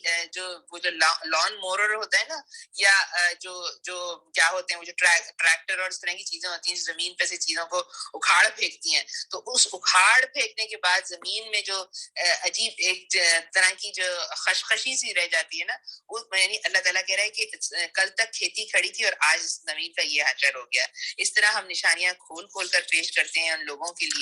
جو سوچنے سمجھنے والے ہیں. تم اس ناپائیدار زندگی کے فریب میں مبتلا ہو رہے ہو اور اللہ تمہیں دارالسلام کی طرف دعوت دے رہا ہے. ہدایت اس کی اختیار میں ہے، جس کو چاہتا ہے سیدھا راستہ دکھاتا ہے. جن لوگوں نے بھلائی کا طریقہ اختیار کیا ان کے لیے بھلائی ہے اور مزید فضل. ان کے چہرے پر روسیائی اور ذلت نہ چھائے گی، وہ جنت کے مستحق ہیں جہاں ہمیشہ رہیں گے. اور جن لوگوں نے برائی کمائی ان کی برائی جیسی ہی جیسی ہے ویسا ہی وہ بدلہ پائیں گے. ذلت ان پر مسلط ہوگی، کوئی اللہ سے ان کو نہ بچانے والا ہوگا. ان کے چہروں پر ایسی تاریکی چھائی ہوگی گویا جیسے رات کے سیاہ پردے ان پر پڑے ہوئے ہوں. وہ دوزخ کے مستحق ہیں جہاں وہ ہمیشہ رہیں گے، جس روز ہم ان سب کو ایک ساتھ اپنی عدالت میں اکٹھا کریں گے. پھر ان لوگوں سے جنہوں نے شرک کیا ہے کہیں گے ٹھہر جاؤ، تم بھی اور تمہارے بنائے ہوئے شریک بھی. پھر ہم ان کے درمیان سے اجنبیت کا پردہ ہٹا دیں گے اور ان کے شریک کہیں گے تم ہماری عبادت تو نہیں کرتے تھے. ہمارے اور تمہارے درمیان اللہ کی گواہی کافی ہے کہ تم ہماری عبادت کرتے بھی تھے کرتے بھی تھے تو ہم تمہاری اس عبادت سے بالکل بے خبر تھے. اس وقت ہر شخص اپنے کیے کا مزہ چکھ لے گا، سب اپنے حقیقی مالک کی طرف پھیر دیے جائیں گے اور وہ سارے جھوٹ جو انہوں نے گھڑ رکھے تھے گم ہو جائیں گے. عزیز بہنوں، ہمیں بھی اپنا جائزہ لینا ہے کہ جب ہماری کشتیاں جو ہے وہ بعد موافق پر فرحاں اور شاداں چل رہی ہوتی ہیں اور زندگی ہمیں جو ہے وہ ٹیسٹ نہیں کر رہی ہوتی اور آزمائش سے ہم نہیں گزارے جا رہے ہوتے، اس وقت ہمیں اللہ کیسا یاد آتا ہے. میں اپنی ان نمازوں کا جائزہ لوں جو میں اس وقت پڑھتی ہوں جب مجھے اللہ تعالیٰ نے سہولت میں رکھا ہوا ہے. یعنی انسان کو نا اپنا جائزہ اس بات سے ساتھ لینا چاہیے، جیسے وہ حسن بصری رحمۃ اللہ علیہ کی بات ہے نا کہ جب تمہاری دعائیں قبول نہ ہو رہی ہوں، جب تم پر رزق تنگ ہو رہا ہو، جب تمہارے جو ہے مال اور اسباب میں کمی آ رہی ہو، جب تمہاری جو پلاننگز ہے وہ فیل ہو رہی ہوں، اس وقت اپنا جائزہ لو کہ تمہاری نماز کیسی جا رہی ہے نا. اور یہ چیز جو ہے کہ مشکل میں مصیبت میں کھڑے ہونا، نفلوں کی نفلیں پڑھنا، اللہ کے سامنے گڑ گڑانا، تہجد میں اٹھ کے سر کو زمین پہ رکھنا، یہ ساری چیزیں انسان کو ضرورت پڑتی ہے. انسان اللہ کے سامنے جاتا ہے، بھیک مانگتا ہے، لیکن جب اللہ تعالیٰ دے تو اس کے بعد شکرانے کی نماز کے لیے، شکرانے ادا کرنے کے لیے، شکرانے کے صدقے کے لیے، اپنی صلاحیت کو اللہ کے راستے میں لگانے کے لیے. میں بیمار تھی، اللہ تعالیٰ نے مجھے صحت دے دی، اللہ تعالیٰ نے مجھے کسی موذی مباری سے نکال لیا، اللہ تعالیٰ نے میرے کسی پیارے کو نکال لیا. اب کیا ہم سب مل کر اللہ کے لیے اپنی صلاحیت کو خرچ کرنے والے بن گئے ہیں؟ کیا ہم اپنے وقت میں سے اللہ کو وقت دے رہے ہیں؟ پھر آپ دیکھیں یہاں پر اللہ نے کہا ہے کہ انسان جب یہ سمجھتا ہے نا کہ ساری کھیتی جو ہے وہ لہلہا رہی ہے، اور اگر اس لہلہاتی کھیتی میں اللہ کا شکر نہیں ہے، ہم نے احسان نہیں مانا اللہ کا، ہم نے اس کھیتی میں سے حق نکال کر حقداروں کو نہیں دیا، تو اللہ تعالیٰ کہتا ہے کہ وہ اس کو اس وقت ختم کر دے گا جب انسان جو ہے وہ سوچے گا بھی نہیں نا. پھر دیکھیں یہاں پر ایک اور بات آئی کہ جن لوگوں نے بھلائی کا طریقہ اختیار کیا ان کے لیے بھلائی ہے اور مزید فضل بھی. اور یہ جو مزید فضل ہے نا، اس کے لحاظ سے یہ بات آتی ہے کہ انسان جب اپنی محنت کی زندگی لے کر اللہ کے سامنے کھڑا ہوگا آخرت کے دن، اور اللہ تعالیٰ کہے گا میں نے بخش دیے تیرے گناہ اور بھیج دے گا اللہ تعالیٰ جنت میں، انسان بہت ہی زیادہ خوش ہوگا نا، یعنی خوشی کا کوئی عالم نہیں ہوگا. لیکن ایک اور خوشی بھی ہوگی جنت میں، جو جنت میں داخل ہونے کی خوشی سے بھی زیادہ ہوگی، وہ ہوگا اللہ کے وجہ کریم، جو اللہ کا چہرہ ہے، اس کا دیدار. تو اس دیدار کے لیے بھی ہمیں دعا کرنی چاہیے اور عمل کرنے چاہیے، مانگنا چاہیے. ہم میں سے کچھ لوگ ہوں گے جو پوری جنت کی زندگی یعنی ابدی زندگی میں صرف ایک ہی دفعہ اللہ تعالیٰ کا دیدار کریں گے، اور کچھ لوگ ایسے بھی ہوں گے جو صبح شام اللہ تعالیٰ کا دیدار کریں گے. تو یہ ایکسٹرا چیز ہے، یہ کیا چیز ہے، یہ کیسی فرحت اور کیسی خوشی کی بات ہوگی، یہ ہم نہیں جان سکتے نا. اچھا، پھر ایک اور بات یہاں جو بتائی گئی وہ یہ کہ یہ جتنے بھی دیوی دیوتا، فرشتے، جن، ارواح، اسلاف، ہمارے اجداد، انبیاء، اولیاء، شہداء، نیک لوگ، کہ جن کی خبروں پر جا کر ہم چڑھاوے چڑھاتے ہیں، جن کی خبروں پر جا کر ہم یہ کہتے ہیں کہ یہ ہماری بات اللہ کے پاس جو ہے وہ لے کر جائیں گے نا، اور جن کے بارے میں ہمارے ایمان اتنے کمزور ہو جاتے ہیں کہ ہم سمجھتے ہیں کہ اگر ہم نے ان کے پاس لے کر چلے گئے اور ان کے ذریعے سے دعا کروا لی اور ان کو جو ہے اپنا حاجت روا بنا لیا، اللہ تو یہ ہماری فریاد جو ہے وہ اللہ کے پاس لے کر جائیں گے. اللہ تعالیٰ کہتا ہے میں تیرا رب، تو مجھے یاد کر میں تجھے یاد کروں گا نا. مجھ سے دعا کر، میرے اور تیرے درمیان کوئی پردہ نہیں ہے، کسی کی ضرورت نہیں ہے. ہمیں کیا کرنا ہے؟ ہمیں اپنی عبادت کو اللہ کے لیے خالص کرنا ہے. ہر قسم کی بدعات سے اپنی عبادات کو خاص طور پر جو ہے وہ بالکل محفوظ کرنا ہے نا. اور اللہ اور اپنے درمیان کسی کو جو ہے وہ آنے کی اجازت نہیں. آگے اللہ تعالیٰ کہتا ہے ان سے پوچھو کون تم کو آسمان اور زمین سے رزق دیتا ہے؟ یہ سماعت اور بینائی کی قوتیں کس کے کے اختیار میں ہے، کون بے جان میں سے جاندار کو اور جاندار میں سے بے جان کو نکالتا ہے، کون اس نظم عالم کی تدبیر کر رہا ہے، وہ ضرور کہیں گے اللہ۔ آج کا انسان کیا کہتا ہے، جو ہے مدر نیچر کر رہی ہے، یعنی آج کے انسان نے اللہ بولنا چھوڑ دیا ہے، کل کا انسان کم از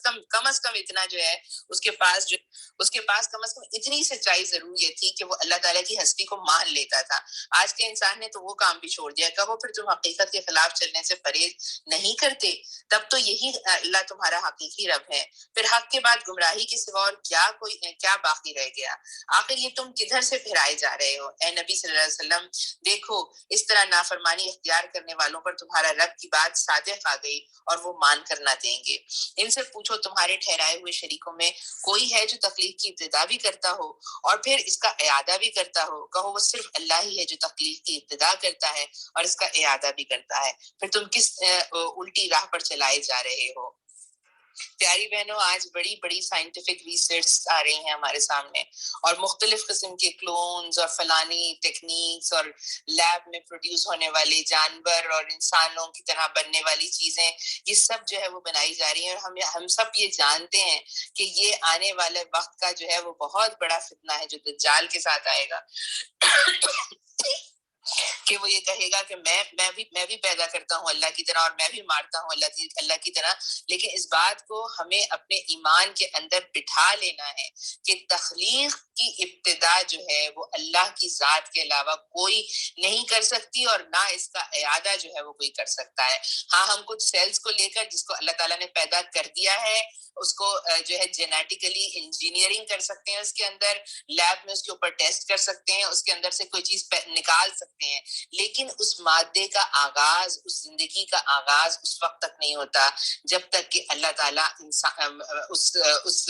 لیونگ چیز کے اندر جو ہے وہ اپنی روح نہیں پھونکتا، اور اللہ تعالیٰ کا حکم اور اس کی منشا اور اس کا اختیار اس میں شامل نہیں ہوتا۔ ان سے پوچھو تمہارے ٹھہرائے ہوئے شریکوں میں سے کوئی ایسا بھی ہے جو حق کی طرف رہنمائی کرتا ہے؟ کہو وہ صرف اللہ ہے جو حق کی طرف رہنمائی کرتا ہے، پھر بھلا بتاؤ جو حق کی طرف رہنمائی کرتا ہے وہ اس کا زیادہ مستحق ہے کہ اس کی پیروی کی جائے، یا وہ جو خود راہ نہیں پاتا الا یہ کہ اس کی رہنمائی کی جائے؟ آخر تمہیں کیا ہو گیا ہے؟ کیسے الٹے الٹے فیصلے کرتے ہو؟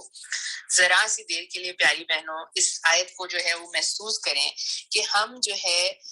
کب یہ کام کرتے ہیں کہ باوجود اس کے کہ اللہ کا بندہ ہیں، اللہ کی بندیاں ہیں ہم، لیکن ہم یہ کہتے ہیں کہ ہمیں جو ہے نا وہ یہ بات صحیح لگ رہی ہے، یعنی اللہ تعالیٰ کہہ رہا ہے یہ اللہ کی ذات ہے جو حق کی طرف رہنمائی کرتی ہے۔ اللہ کی بات کو چھوڑ کر اگر ہم یہ سمجھنے لگے کہ کوئی اور چیز بھی ہمیں سیدھے راستے کے اوپر لے کر چل سکتی ہے اور حق کی رہنمائی کر سکتی ہے، تو اللہ تعالیٰ کہہ رہا ہے کہ کیسے الٹے الٹے فیصلے ہیں جو تم کر رہے ہو نا۔ حقیقت یہ ہے کہ ان میں سے اکثر لوگ محض قیاس اور گمان کے پیچھے چلے جا رہے ہیں، حالانکہ گمان حق کی ضرورت کو کچھ بھی پورا نہیں کرتا۔ جو کچھ یہ کر رہے ہیں اللہ اس کو خوب جانتا ہے،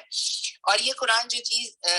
قرآن وہ چیز نہیں ہے جو اللہ کی وحی اور تعلیم کے بغیر تصنیف کر لیا جائے، بلکہ یہ تو کچھ پہلے آ چکا تھا، اس کی تصدیق اور الکتاب کی تفصیل ہے۔ اس میں کوئی شک نہیں کہ یہ فرما روائے کائنات کی طرف سے ہے۔ کیا یہ لوگ کہتے ہیں کہ یہ پیغمبر صلی اللہ علیہ وسلم نے اسے خود تصنیف کر لیا ہے؟ کہو اگر تم اپنے اس الزام میں سچے ہو تو ایک سورہ بنا کر لے کر آؤ، ایک سورہ اس جیسی تصنیف کر لاؤ، اور ایک خدا کو چھوڑ کر جس کو بلا سکتے ہو مدد کے لیے بلا لو۔ پیاری بہنوں دیکھیں سورہ یونس میں اللہ تعالیٰ کہتا ہے کہ ایک ایسی سورہ بنا کے لے کر آؤ، کہیں اللہ تعالیٰ کہتا ہے کہ کوئی ایک آیت بنا کے لے آؤ۔ اصل یہ ہے کہ جو چیز ان کے علم کی گرفت میں نہیں آئی اور جس کا مال بھی ان کے سامنے نہیں آیا، اس کو انہوں نے خام اٹل پچو جھٹلا دیا۔ اس طرح ان سے پہلے کے لوگ بھی جھٹلا چکے ہیں، پھر دیکھ لو ان ظالموں کا کیا انجام ہوا۔ ان میں سے کچھ لوگ ایمان لائیں گے اور کچھ نہیں لائیں گے، اور تیرا رب ان مفسدوں کو خوب جانتا ہے۔ اگر یہ تجھے جھٹلاتے ہیں تو کہہ دے کہ میرا عمل میرے لیے ہے اور تمہارا عمل تمہارے لیے، جو کچھ میں کرتا ہوں اس کی ذمہ داری سے تم بری ذمہ ہو، اور جو کچھ تم کر رہے ہو اس کی ذمہ داری سے میں بری ذمہ ہوں۔ دیکھیے میری بہنوں، یہاں پر اللہ تعالیٰ جو ہے وہ ان لوگوں سے کہہ رہا ہے کہ تم یہ سمجھتے ہو کہ یہ محمد صلی اللہ علیہ وسلم کی تصنیف ہے، جبکہ تم خود بہت اچھی طرح جانتے ہو کہ اللہ کے نبی تمہارے درمیان رہ کر بڑا ہوا، تمہارے درمیان رہ کر 40 سال کی عمر تک کا پہنچا، اس نے آج سے پہلے ایسی کوئی چیز نہیں پیش کی تھی. اور پھر ساتھ میں دیکھیں یہاں پر ایک اور بڑی اہم بات ہے نا، یہ اللہ کی آیات ہیں، اللہ کی کتاب ہے. اب پرانی کتابوں کی تصدیق کرتی ہوئی آئی ہیں، اور الکتاب کو جو ہے اس کی تفصیل ہے یہ. اور پھر دیکھیں ساتھ میں یہاں پر ایک بڑی اہم بات آئی ہے، اللہ تعالیٰ کہہ رہا ہے ان میں سے کچھ لوگ ایمان لائیں گے اور کچھ نہیں لائیں گے، اور تیرا رب مفسدوں کو خوب جانتا ہے. اب آپ دیکھیے کہ یہاں پر ایمان لانے کو کامیابی اور ایمان نہیں لانے کو فساد سے جوڑا گیا. مفسد جو شخص ایمان نہیں لا رہا وہ دراصل وہ ہے جو فساد پیدا کر رہا ہے، مفسد ہے وہ. اور وہ فساد کیا ہے؟ ایمان نہ لانا اپنی حیثیت میں ایک بہت بڑا فساد ہے، جو جس کا آغاز انسان کی اپنی زندگی سے ہوتا ہے. اب میرے اور آپ کے لیے، ہم جو ایمان رکھنے والے لوگ ہیں، ان کو اس بات کا جائزہ لینا چاہیے کہ ایمان لانے کے بعد عمل کا فساد تو کہیں، عمل نہ کرنے کا فساد تو کہیں ہماری زندگی میں نہیں ہے، کیونکہ ایمان جو ہے وہ عمل کے بغیر اس کی کوئی جو ہے وہ وقت حیثیت نہیں ہے. ایمان ہوگا کسی بات پر، اگر ہم کسی بات پر ایمان رکھتے ہیں، جس طرح کہ آگ جلانے پر ہمارا ایمان ہے اور ہم اپنا ہاتھ نہیں ڈالتے، تب ہم اپنے عمل سے اس بات کو جو ہے اظہار کرتے ہیں کہ ہاں واقعی ہمارا ایمان اس بات پہ ہے کہ آگ جلاتی ہے. اب اسی طرح جب ہمارے مختلف ایمان ہیں، ہم کہتے ہیں نا پیاری بہنوں، ہم اکثر یہ بات کہتے ہیں نا، ہمیں بہت دفعہ ہم جب کتابیں پڑھتے ہیں اور ایمان کی حقیقت کو جانتے ہیں تو ہمیں کہا جاتا ہے نا، مثال دی جاتی ہے کہ ایک انسان جو ہے وہ جب اس کا ایمان یقین میں تبدیل ہوتا ہے تب وہ اس بات کا فیصلہ کرتا ہے کہ یہ جو آگ ہے یہ میرا ہاتھ جلا دے گی اور مجھے اس کی طرف نہیں بڑھنا. تو جب ہمارا ایمان اس جو ہے وہ یقین کی طرف بڑھے گا کہ ہمارے مفسد عمل جو ہیں، ہمارے فساد پیدا کرنے والے عمل ہمیں جہنم کی آگ میں لے جا سکتے ہیں، اور ہم ان اعمال سے اجتناب کریں گے جب ہمارا ایمان جو ہے وہ قابل قبول ہوگا، جب ہمارا ایمان جو ہے نفع بخش ایمان ہوگا، جب ہمارا ایمان ہمیں خود جو ہے وہ جو ہے فلاح دے گا نا، فلاح پہنچ سکے گی ہمیں اپنے ایمان سے. آگے اللہ تعالیٰ کہتا ہے ان میں بہت سے لوگ ہیں جو تیری باتیں سنتے ہیں مگر کیا تو بہروں کو سنائے گا، خواہ وہ کچھ نہ سمجھتے ہو. ان میں بہت سے لوگ ہیں جو تجھے دیکھتے ہیں مگر کیا تو اندھوں کو راہ بتائے گا، خواہ انہیں کچھ نہ سوچتا ہو. حقیقت یہ ہے کہ اللہ لوگوں پر ظلم نہیں کرتا، لوگ خود ہی اپنے اوپر ظلم کرتے ہیں. آج یہ دنیا کی زندگی میں مست ہیں، اور جس روز اللہ ان کو اکٹھا کرے گا یہی دنیا کی زندگی انہیں ایسی محسوس ہوگی گویا یہ محض ایک گھڑی بھر آپس میں جان پہچان کرنے کو ٹھہرے تھے. اس وقت تحقیق ہو جائے گی کہ فی الواقع سخت گھاٹے میں رہے وہ لوگ جنہوں نے اللہ کی ملاقات کو جھٹلایا اور ہرگز وہ راہ راست پر نہ تھے. جن برے نتائج سے ہم انہیں ڈرا رہے تھے ان کا کوئی حصہ ہم تیرے جیتے جی دکھا دیں یا اس سے پہلے ہی تجھے اٹھا لیں. بہرحال انہیں آنا ہے ہماری ہی طرف، اور جو کچھ یہ کر رہے ہیں اس پر اللہ گواہ ہے. اس کے بعد بہت اہم آیات آ رہی ہیں، یہ آیات بھی بہت ہی اہم تھی، اور اللہ تعالیٰ اس میں جو ہے اللہ تعالیٰ نے یہ بات بتائی کہ انسان کو صالح عمل جو ہے وہ اسی وقت ہو سکتا ہے جب انسان خود اپنے کان، اپنی آنکھیں، اپنا دل، اپنے دماغ کو استعمال کرتے ہوئے ہدایت کی بات کو سن کر تسلیم کرے، اس کو اپنے اندر اتارے. ورنہ جو ہے انسانوں کا معاملہ یہ ہے کہ وہ بالکل پتھروں کی طرح ہے کہ جن کو آپ کچھ نہیں سنا سکتے اگر وہ سننا نہ چاہیں. آگے اللہ تعالیٰ فرماتا ہے ہر امت کے لیے ایک رسول ہے، پھر جب کسی امت کے پاس اس کا رسول آ جاتا ہے تو اس کا فیصلہ پورے انصاف کے ساتھ چکا دیا جاتا ہے اور اس پہ ذرا برابر ظلم نہیں کیا جاتا. کہتے ہیں اگر تمہاری یہ دھمکی سچی ہے تو آخر یہ کب پوری ہوگی؟ کہو میرے اختیار میں خود اپنا نفع اور ضرر بھی نہیں، سب کچھ اللہ کی مشیت پر موقوف ہے. اللہ کا نبی جو ہے طائف جاتا ہے اور اختیار اللہ کے نبی کے پاس کیا نہیں، بالکل کیا ہے، کیسا ہے کہ اپنے آپ کو بھی نہیں بچا پاتے نا، لہو لہان ہو کر واپس لوٹتے ہیں وہاں سے. اللہ تعالیٰ سے کہتے ہیں اللہ تعالیٰ تو نے مجھے کن لوگوں کے حوالے کر دیا. مطلب یہ چیز انسانوں کو سمجھ نہیں آتی کہ اللہ قادر ہے اور اللہ کے تمام کاموں میں کوئی مشیت ہے. ابراہیم علیہ السلام چھوڑ کے چلے جاتے ہیں اپنے بچے کو، تو اس میں کوئی مشیت ہے کہ وہ اپنی جوان بیوی اور اپنے بیٹے کو چھوڑ کر چلے جاتے جاتے ہیں اور ان کے اوپر وہ مشکل کا وقت گزرتا ہے. ہر امت کے لیے مہلت کی ایک مدت ہے. جب یہ مدت پوری ہو جاتی ہے تو گھڑی بھر کی تقدیم اور تاخیر بھی نہیں ہوتی. ان سے کہو کبھی تم نے یہ بھی سوچا کہ اگر اللہ کا عذاب اچانک رات کو یا دن کو آ جائے تو تم کیا کر سکتے ہو؟ اور پیاری بہنوں، اس وقت ہم جس وقت سے گزر رہے ہیں ہمیں بہت اچھی طرح سوچنا چاہیے کہ کس طرح لوگوں کی چیزیں رک گئیں. پوری دنیا جو ہے وہ کس طرح سٹینڈ سٹل پر آ گئی. اللہ تعالیٰ جب جو چیز کو جو ہے پیدا کرنا چاہتا ہے اس کے لیے اس کو کوئی زلزلہ برپا نہیں کرنا پڑا، کہیں کوئی بہت بڑا سونامی آ کے طوفان نہیں آئے کہ چیزیں جو ہے رک گئیں. ایک ایسا مائکرو آرگینزم جو انسان کو آنکھوں سے نہ نظر آئے، اس نے آ کر انسانوں کی پوری دنیا کو جو ہے وہ بالکل کھڑا کر دیا. آخر یہ ایسی کون سی چیز ہے جس کے لیے مجرم جلدی مچائیں؟ کیا جب وہ تم پر آ پڑے اسی وقت تم اسے مانو گے؟ یعنی اس وقت ہمیں بہت سنجیدگی سے اس بات پر غور کرنا چاہیے کہ جس مسئلے میں اس وقت ہم پڑے ہوئے ہیں، کیا یہ اللہ کی طرف سے کوئی عذاب ہے؟ کیا یہ اللہ کی طرف سے کوئی ایسی وارننگ ہے کہ جس پہ ہمیں سدھر جانا چاہیے؟ آج بھی نہیں سدھرے، آج بھی ہم نے اپنے آپ کو نہیں سنبھالا، آج بھی ہم نے اپنے آپ کو تبدیل نہیں کیا، تو پھر اب کون سی اور چیز آنے والی ہے؟ اب بچنا چاہتے ہو، حالانکہ تم خود ہی اس کی جلدی آنے کا تقاضا کر رہے تھے. پھر ظالموں سے کہا جائے گا اب ہمیشہ کے عذاب کا مزہ چکھو، جو کچھ تم کماتے رہے ہو اس کی پاداش کے سوا اور کیا بدلہ تم کو دیا جا سکتا ہے. دیکھیں اللہ تعالیٰ نے ابھی تھوڑی دیر پہلے کہا تھا اللہ تعالیٰ انسانوں پر ظلم نہیں کرتا، انسان خود اپنے اوپر ظلم کرتے ہیں. اللہ تعالیٰ سے ہمیں بہت دعا کرنی چاہیے کہ ہمیں اس چیز کا احساس ہو کہ جو ہمارا ازلی دشمن مسلسل ہمیں بیرا روی کی طرف لے جا رہا ہے، اللہ رب العزت اپنی رحمت سے ہمیں اپنی طرف بلا رہا ہے. پیاری بہنوں،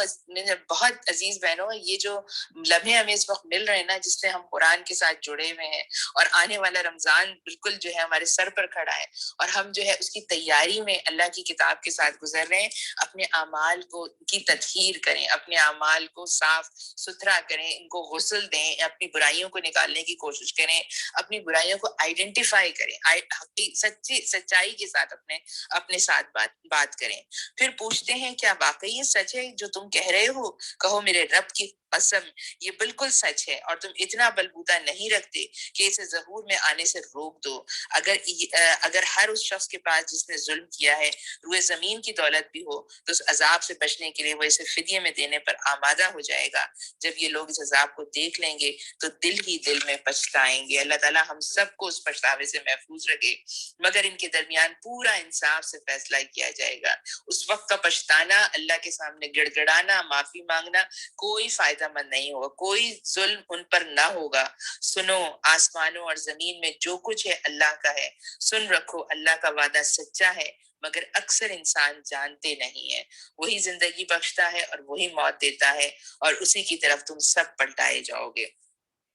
تم سب کو پلٹنا ہے. اچھا، اب آگے اللہ تعالیٰ فرما رہا ہے، یہ بڑی اہم آیات ہیں. لوگوں، تمہارے پاس تمہارے رب کی طرف سے نصیحت آ گئی ہے. یہ وہ چیز ہے جو دلوں کے امراض کی شفا ہے. جو اسے قبول کر لیں ان کے لیے رہنمائی اور رحمت ہے. اے نبی صلی اللہ علیہ وسلم کہو یہ اللہ کا فضل ہے اور اس کی مہربانی ہے کہ یہ چیز اس نے بھیجی، اس پر تو لوگوں کو خوشیاں منانی چاہیے. یہ ان سب چیزوں سے بہتر ہے جنہیں لوگ سمیٹ رہے ہیں. اے نبی صلی اللہ علیہ وسلم ان سے کہو تم لوگوں نے کبھی یہ سوچا ہے کہ جو رزق اللہ نے تمہارے لیے اتارا تھا اس میں سے تم نے خود ہی کسی کو حرام اور کسی کو حلال ٹھہرا لیا؟ ان سے پوچھو اللہ نے تم کو اس کی اجازت دی تھی یا تم اللہ پر افطرا کر رہے ہو؟ جو لوگ اللہ پہ یہ جھوٹا افطرا باندھتے ہیں ان کا کیا گمان ہے کہ قیامت کے روز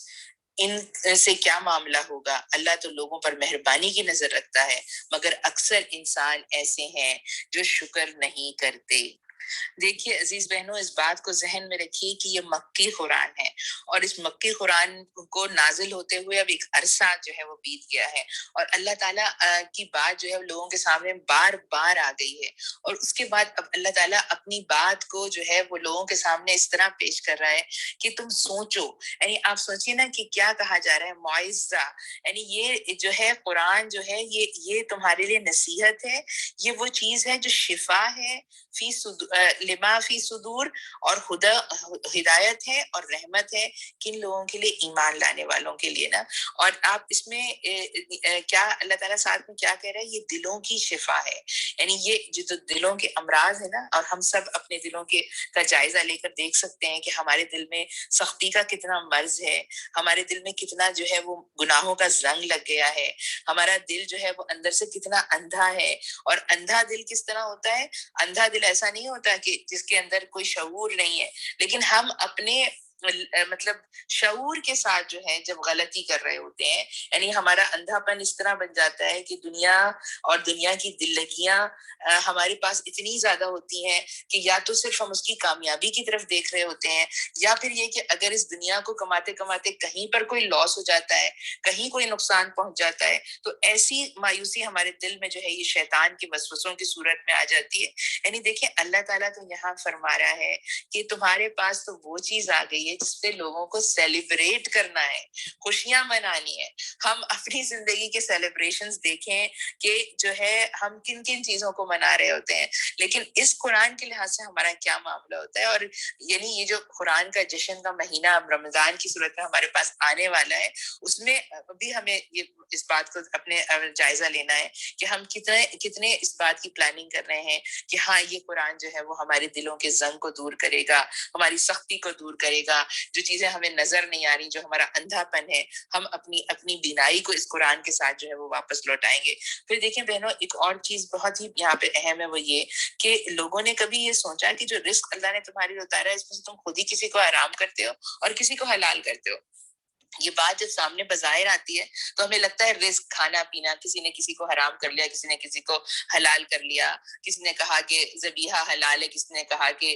کرسچنوں کا جو ہے جو گوشت ہے وہ بھی حلال ہے۔ اس طرح کی ہمارے پاس جب رزق کی بات آتی ہے تو ہم صرف کھانے پینے کی بات کے بارے میں سوچتے ہیں، لیکن اصل میں کیا بات ہے؟ اللہ کی ہر طرح کی عطا، اللہ تعالیٰ کی ہر طرح کی بخشش، ہر طرح کا نصیب جو ہے وہ رزق ہے نا۔ اور خود یہ علم حاصل کرنا، اس وقت جو میں اور آپ کام کر رہے ہیں، یہ بھی ہمارا رزق ہے، اولاد بھی ہمارا رزق ہے، ہر چیز جو ہے نا، یعنی بہتر جوڑے کا ملنا، آپ کا اچھا شوہر اور اچھی بیوی بھی آپ کے لیے رزق ہے نا۔ لیکن ہمارا کیا معاملہ ہے کہ ہم جو ہے وہ رزق کو جو ہے یعنی کھانے میں حلال اور حرام کا خیال رکھ تو لیتے ہیں، اس میں تو ہم رکھ لیتے ہیں، لیکن اس کے علاوہ جتنی ہماری زندگی کے ایکسپینشنز میں رزق کی جو ڈیفینیشن آتی ہے اس میں ہم جو ہے وہ بالکل آزاد ہوتے ہیں۔ ہم نے اپنی مرضی سے جو ہے اپنے کلچر میں بہت ساری چیزیں حلال کر لی ہیں جو اسلام کے کلچر میں حرام ہے۔ ہم نے اپنے لباس میں بہت ساری چیزوں کو حلال کر لیا ہے جو اسلامی لباس کے لحاظ سے حرام ہے۔ ہم نے اپنے مذاق میں، ہم نے اپنے انداز میں، ہم نے اپنی تعلیم میں، ایون یہ کہ ہم نے اپنی خوشیوں اور اپنے ایون یہ کہ خوشیاں تو پھر بھی ہم اپنے غم کو بھی جو ہے نا اپنے طریقے سے حلال اور حرام بنا لیتے ہیں۔ یعنی یہ پوری زندگی کے جو ہمارے معاملات ہیں نا، ان سب میں ہمیں اپنا جائزہ لے کر دیکھنا ہے کہ ہم نے کہاں جو ہے وہ دین کو مذاق بنا لیا ہے، کہاں جو چیز ہمیں پتہ ہے کہ یہ اللہ کو ناپسند ہے، اس کے باوجود ہم نے اس کو اپنی زندگیوں میں جو ہے اختیار کر لیا ہے۔ اور اللہ تعالیٰ یہ کہہ رہا ہے کہ اللہ تعالیٰ جو ہے نا وہ تو مہربانی کی نظر رکھتا ہے، لیکن اکثر انسان ناشکری کر جاتے ہیں۔ جو چیز اللہ نے ہمیں عطا کی ہے، جو اتنی بڑی نعمت اللہ تعالیٰ نے ہمیں عطا کی ہے، دین کو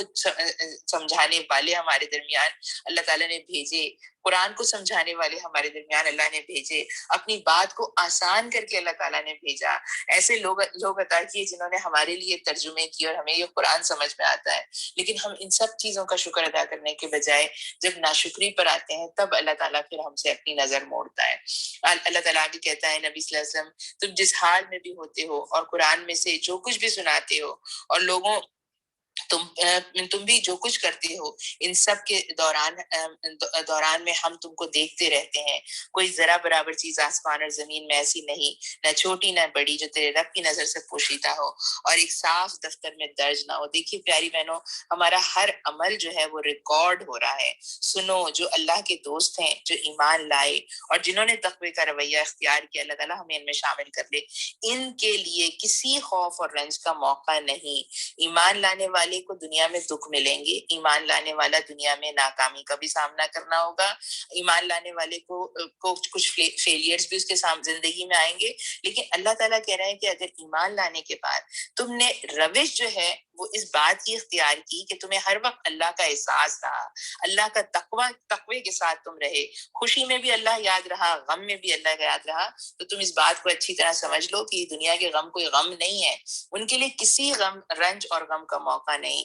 دنیا اور آخرت دونوں زندگیوں میں ان کے لیے بشارت ہی بشارت ہے، اللہ کی باتیں بدل نہیں سکتی، یہی بڑی کامیابی ہے۔ اے نبی صلی اللہ علیہ وسلم، جو باتیں یہ لوگ تجھ پر بناتے ہیں وہ تجھے رنجیدہ نہ کریں، عزت ساری کی ساری خدا کے اختیار میں ہے اور وہ سب کچھ سنتا اور جانتا ہے۔ یہ پیاری بہنوں، اللہ تعالیٰ کہہ رہا ہے آگے آگاہ رہو، آسمان کی بسنے والے ہوں یا زمین کے سب اللہ کی مملوک ہیں، جو لوگ اللہ کے سوا کچھ اپنے خود ساختہ شریکوں کو پکار رہے ہیں وہ نرے وہم و گمان کے پیرو ہیں اور محض قیاس آرائیاں کر رہے ہیں۔ وہ اللہ ہی ہے جس نے تمہارے لیے رات بنائی کہ اس میں سکون حاصل کرو اور دن کو روشن بنایا، اس میں نشانیاں ہیں ان لوگوں کے لیے جو کھلے کانوں سے پیغمبر کی دعوت کو جو ہے وہ سن۔ اللہ تعالیٰ ہمیں ان کھلے کانوں سے سننے والوں میں شامل کر لے۔ دیکھیے پیاری بہنوں، اللہ تعالیٰ کہتا ہے کہ کرۂ زمین کو اللہ تعالیٰ ٹھنڈا اس لیے کرتا ہے، رات اس لیے آتی ہے کہ یہ زمین بھی ٹھنڈی ہو جائے اور انسان کو بھی سکون ملے، اور جو ہے سورج جو ہے وہ نمودار اس لیے ہوتا ہے کہ پودوں کو اور پھولوں اور پھلوں کو بھی نشر و نما ملے اور زندگی کا کاروبار حیات بھی جو ہے وہ پوری طرح جاری اور ساری ہو۔ بہرحال یہ ساری نشانیاں جو میرے اور آپ کے سامنے ہیں، اللہ تعالیٰ آگے فرماتا ہے لوگوں نے کہہ دیا کہ اللہ نے کسی کو بیٹا بنایا، سبحان اللہ، وہ تو بے نیاز ہے۔ آسمانوں اور زمین میں جو کچھ ہے سب اسی کی ملک ہے، تمہارے پاس اس قول کے لیے آخر کیا دلیل ہے؟ کیا تم اللہ کے متعلق وہ باتیں کہتے ہو جو تمہارے علم میں نہیں ہے؟ اے محمد صلی اللہ علیہ وسلم کہہ دو جو لوگ اللہ پر جھوٹے افطرا باندھتے ہیں وہ ہرگز فلاح نہیں پا سکتے، دنیا کی چند روزہ زندگی میں مزے کر لیں، پھر ہماری طرف ان کو پلٹنا ہے، پھر ہم اس کفر کے بدلے جس کا ارتکاب وہ کر رہے تھے ان کو سخت عذاب کا مزہ چکھائیں گے۔ ٹھیک پیاری بہنوں، آج کی اپنی نشست کو یہیں پہ ختم کرتے ہیں، اور انشاءاللہ اللہ تعالیٰ سے دعا ہے کل پھر دوبارہ ملاقات کرتے ہیں۔ اللہ تعالیٰ ہم سب کے لیے معاملے آسان فرمائے، ہماری قرآن فہمی کو جو ہے وہ مضبوط کرے اور ہمیں عمل کرنے والوں میں شامل کر لے۔ سبحانک اللہم و بحمدک، نشہد ان لا الہ الا انت، نستغفرک و نتوب الیک۔ سبحان ربک رب العزت عما یصفون وسلام علی المرسلین والحمد للہ رب العالمین۔ آپ سب کو السلام علیکم ورحمۃ اللہ وبرکاتہ۔ اعوذ باللہ